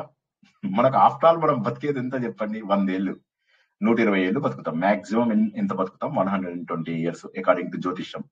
బై ద వే జ్యోతిష్యం క్లాసులు 23 నుంచి మొదలెట్టుకుంటున్నామండి. జాయిన్ అయ్యే వాళ్ళు మళ్ళీ జాయిన్ అవ్వండి. ఎంత అర్థమైతే అంతే అర్థమవుతుంది. మీ బంధుమిత్రులను కూడా జాయిన్ చేయండి. ఫస్ట్ క్లాస్ నేను ఉపోద్ఘాతం చెప్పి, మన స్ట్రాంగ్ టీచర్స్ ఉన్నారు, నాకంటే కూడా చాలా బాగా చెప్తారు, వాళ్ళకి అప్పచెప్తున్నాను. మీరు చక్కగా నేర్చుకోగలుగుతారు. మొహమాటం లేకుండా ప్రశ్నలు అడుగుతూ అన్ని బాగా చక్కగా నేర్చుకోండి, నోట్స్ రాసుకోండి. 23వ తారీఖు శుక్రవారం ఏకాదశి రోజు నాడు మనం ప్రారంభించుకుంటున్నాము. జై శ్రీకృష్ణ. Next question.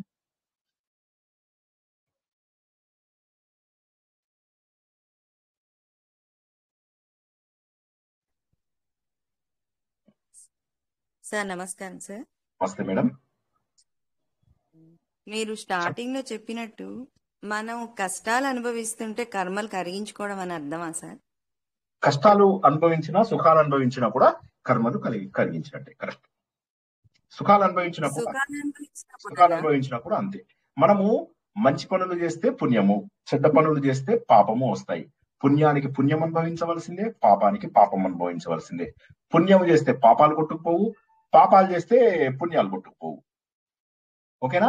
ఉదాహరణకి నా దగ్గర 2 లక్షల రూపాయల డబ్బులున్నాయి, 2 లక్షల రూపాయల అప్పులున్నాయి. నాకు ఎంత ఉన్నట్టు లెక్క?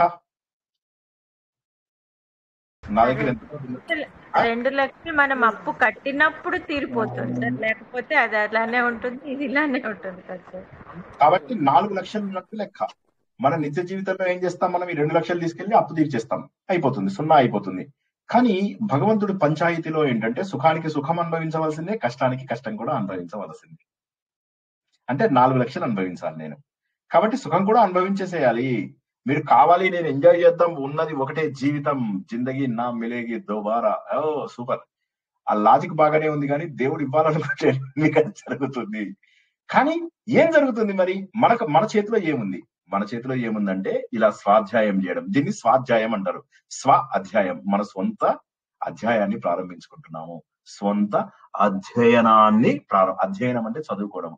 సొంత చాప్టర్ అనే మీనింగ్ వచ్చింది, సొంతగా చదువుకోవడం అనే మీనింగ్ వచ్చింది. ఇవి విన్నవన్నీ కూడా మళ్ళీ మళ్ళీ మళ్ళీ మళ్ళీ వింటూ ఆలోచన చేస్తూ మీ లోపల కలిగే తపన తరంగాలు ఏవైతే ఉన్నాయో అవి మిమ్మల్ని భగవంతుడికి దగ్గరగా చేరుస్తాయి. అప్పుడు ఏమవుతుందంటే ఈ పాపాలు అనుభవించక్కర్లే, పుణ్యాలు అనుభవించక్కర్లే. దేవుడు ఏం చేస్తాడు?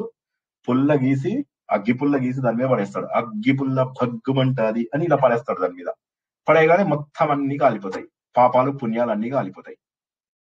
అప్పుడు చైతన్య స్వరూపంలోకి మారిపోతాం. జై శ్రీకృష్ణ. కాబట్టి పాపాలు అనుభవించవలసిందే, పుణ్యాలు కూడా అనుభవించవలసిందే. అంటే మనం చదివే వేదంలోనే సార్ మన కర్మలు అవి పోతూ ఉంటాయి సార్. మీ ప్రశ్న నాకు అర్థం కాలేదు, మళ్ళీ ఒకసారి అడగండి. అంటే ఇప్పుడు మనం చదువుతుంటాం కదా సార్, వేదం అదిను భగవంతుడు దగ్గర కూర్చొని చదువుతూ ఉంటాం కదా సార్, ఏ శ్లోకాలు వేదం అది చదువుతూ ఉంటాం కదా సార్. ఆ చదువుతున్నప్పుడే మన తాలూకా కర్మలు కూడా కొన్ని పోతాయి కదా సార్. కర్మ పోవడం అంటే ఏంటి? కర్మ అంటే కష్టాన్ని గాని సుఖాన్ని గాని అనుభవించడాన్ని కర్మ పోవడం అంటారు. కర్మ పోవడము అంటే కష్టమును కానీ సుఖమును కానీ అనుభవించడం. ఉదాహరణకి మీరు ఇలా కంఫర్టబుల్ గా కూర్చొని ఏసీ వేసుకున్నారు, ఓకేనా? ఏసీ వేసుకొని పడుకొని హ్యాపీగా వింటున్నారు అనుకోండి, మీకు సుఖం కలిగిపోతుంది. నేనేం చేశాను? ఈ చెమట లోపల కూర్చుని మీకు చెప్తున్నాను క్లాసు. సో నాది కష్టం కలిగిపోతుంది. ఒకరికి కష్టం కలిగిపోతుంది, ఒకళ్ళకు సుఖం కలిగిపోతుంది. ఒకళ్ళకి పాపాలు కలిగిపోతున్నాయి, ఒకళ్ళకు పుణ్యాలు కలిగిపోతున్నాయి. ఉదాహరణ కోసం జోక్ గా చెప్పడానికి చెప్తున్నాను అంతే. నిజంగా నాకేమి అట్లేం లేదు, పాపాలు కలిగించుకుందాం అనేం లేదు. సో పాపాలు పుణ్యాలు కలుగుతాయి. మరి వేదం చదవడం వల్ల లాభం ఏమిటి? ఆలోచన పెరుగుతుంది. ఆలోచన పెరిగి నేను భగవంతుడి యొక్క అసలు స్వరూపాన్ని తెలుసుకుని ఆలోచిస్తాను. ఆలోచన మాత్రమే నన్ను జ్ఞానమునకు దగ్గర చేస్తుంది. జ్ఞానము మాత్రమే సత్యాన్ని తెలియజేస్తుంది. సత్యము మాత్రమే మోక్షమును అందిస్తుంది. సత్యము మాత్రమే శాశ్వత సుఖమును ఇస్తుంది. సత్యము మాత్రమే నన్ను సత్యముగా మారుస్తుంది. సత్యంలో నేను కలిసిపోతాను, సత్యం అయిపోతాను. అది ఆలోచన ద్వారా మాత్రమే సంభవము. ఏ యోగం చేసినా, కర్మయోగం చేసినా, భక్తి యోగం చేసినా, రాజయోగం చేసినా మనకు తెలియకుండా ఆటోమేటిక్ గా జ్ఞాన యోగంలోకి రావలసిందే. ఆటోమేటిక్ గా వస్తాము. జై శ్రీకృష్ణ. జ్ఞాన యోగంలోకి వచ్చిన తర్వాత అగ్గిపుల్ల తీసి ఇలా పడిపోతుంది అందులో. అప్పుడు ఇక కష్టాలు సుఖాలు అనుభవించవలసినటువంటి అవసరం ఉండదు. కాబట్టి మనకి ఏదో చదివితే పుణ్యం వస్తుంది, ఇది చేస్తే పుణ్యం వస్తుంది, అది చేస్తే పుణ్యం వస్తుంది అనుకుంటే ఏముంది? పుణ్యం వస్తుంది. వచ్చే జన్మలో ఐఏఎస్ ఆఫీసర్ గా పుడతారు. పుట్టిన తర్వాత ఏమవుతుంది? మంచి పుణ్యం చేసుకున్నారు కాబట్టి ఐఏఎస్ ఆఫీసర్ గా పుడతారు. అప్పుడు ఏమైతుంది? మీకు పవర్ ఉంది, రాజకీయ నాయకులు తెలుసు, ఇష్టం వచ్చినట్టుగా పాపాలు చేసుకున్నారు, విచ్చలవిడిగా పాపాలు చేసుకున్నారు. వచ్చే జన్మ లోపల గజ్జి కుక్కగా పుడతాం, చీమగా దోమగా పుడతాం. సో కాబట్టి పుణ్యం చేసుకోవాలని కూడా అనుకోకూడదు. పుణ్యము వద్దు మనకు, పాపము వద్దు. రెండిటికి అతీతమైనటువంటి భగవంతుడి స్వరూపము, సత్య స్వరూపము కావాలని తెలుసుకోవడానికి ఇవన్నీ. కాబట్టి మీరు ఇవన్నీ తెలుసుకోవడం ద్వారా మీ పాపాలు కరిగిపోతాయని నేను ఎప్పుడూ మీకు ప్రామిస్ చేయడం లేదు. మనము చదువుకునే ప్రతి ఒక్క దాని ద్వారా మీ లోపల పరిణతి వస్తుంది అని నేను I can assure you, I can promise you also. But వీటి ద్వారా మీకు పుణ్యం వస్తుంది ఇది వినడం ద్వారా అని నేను అనను. అబద్ధాలు చెప్పడం నాకు అలవాట్లేదు. మీ పాపాలు పోతాయి అని నేను చెప్పను. ఆలోచిస్తే పాపాలు పోతాయి. తప్పు ఇది అని చెప్పి తెలుసుకుని మీరు పశ్చాత్తాపడితే పాపాలు పోతాయి. వీళ్ళ మీద ఇన్నాళ్ళు చాడీలు చెప్పాను తప్పు, వీళ్ళ మీద ఇలా నేను ఇలా చేశాను తప్పు, ఇలా మీరు ఆలోచించి ప్రాయశ్చిత్తము ఏదైతే ఉందో అది పశ్చాత్తాపం, ప్రాయశ్చిత్తం చేసుకుంటే పోతది. ప్రాయశ్చిత్తం అంటే ఏంటి? ఘోరమైన పశ్చాత్తాపం. అయ్యయ్యో ఎంత పని చేశా నేను, ఒక మాట అని అవతల వాడిని ఇంత బాధ పెట్టానా, ఒక పని ద్వారా ఇంత బాధ పెట్టానా అని చెప్పి ఏడుపు వచ్చి గుండెల్లోంచి వచ్చేసేది, తట్టుకోలేని బాధ వచ్చి, అది అది అది ప్రాయశ్చిత్తం అంటే. ప్రాయశ్చిత్తం అంటే ఒక కర్మ రూపంలో చేసే ప్రాయశ్చిత్తం కాదు. జై శ్రీకృష్ణ. ఇప్పుడు తీర్థయాత్రలు గాని, స్నానములు గాని, పుణ్య స్నానములు గాని, ఆలయాలు విజిట్ చేసి పరిశుద్ధంగా అక్కడ ఉండడం గాని, వీటి ద్వారా ఏమవుతాయంటే మనం తెలియక చేసిన పాపాలు ఏమన్నా ఉంటే పోతాయి. అంటే నడుస్తూ ఉంటే చీమల్ని తొక్కుతాం, దోమల్ని తొక్కుతాం, కొన్ని సూక్ష్మ క్రిములను చంపుతాము, వంట చేసేటప్పుడు అప్పుడు వేడి చేసినప్పుడు వంటలో కూరగాయలని తరుగుతున్నప్పుడు ఈ పంచశూనాలని ఏవైతే అంటామో వాటన్నిటి ద్వారా మనం చేసేటటువంటి పాప కార్యాలు తగ్గిపోతాయి. కానీ మీరు చేసిన పెద్ద పెద్ద తప్పులు, వేరే వారి మీద చాడీలు చెప్పడము, వీళ్ళ మీద వాళ్ళ మీద మాట్లాడుకోవడము, ఇవన్నీ ఘోరాతి ఘోరమైనటువంటి పాపాలు.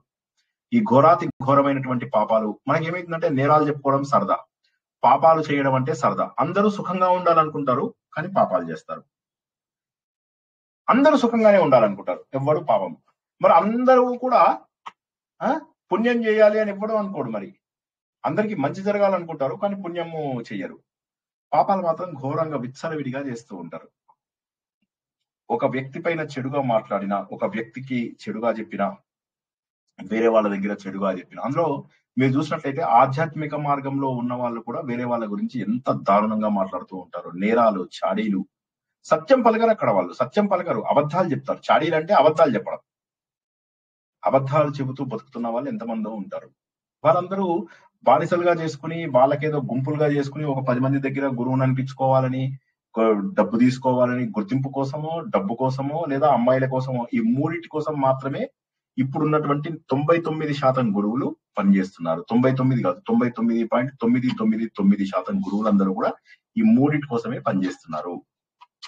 కాబట్టి ఎవరైనా మిమ్మల్ని డబ్బు అడిగాడు అంటే, మీరు డబ్బు ఇవ్వాల్సి వచ్చింది అంటే అక్కడికి వెళ్ళకండి. ఎవరైనా గుర్తింపు కోసం చేస్తున్నాడంటే వాళ్ళ దగ్గరికి వెళ్ళకండి. మీ లోపల అభివృద్ధి చెందుతుంది అన్నప్పుడు, అభివృద్ధి వస్తుంది అన్నప్పుడు మాత్రమే వెళ్ళండి. పుణ్యంని డబ్బు ద్వారా కొనుక్కోలేము, పాపమును ఈ టెంపుల్స్కి వెళ్ళడం ద్వారా కడుక్కోలేము. తెలియక చేసిన పాపాలు వేరు, అవికి పుణ్య స్నానాలు, పుష్కర స్నానాలు. ఎస్, జై Srikrishna. Next question, last question వినండి. వాళ్ళ విన్నటువంటి ప్రవచనం ఇంకొకసారి వినండి. గంటలో అప్లోడ్ చేస్తాను. ఎంతసేపు మీకు వినడం? 1.5 స్పీడ్ లో పెట్టుకుంటే అరగంటలో అయిపోతుంది. లాస్ట్ ప్రశ్న ఎవరికైనా ఉంటే తీసుకుందాం.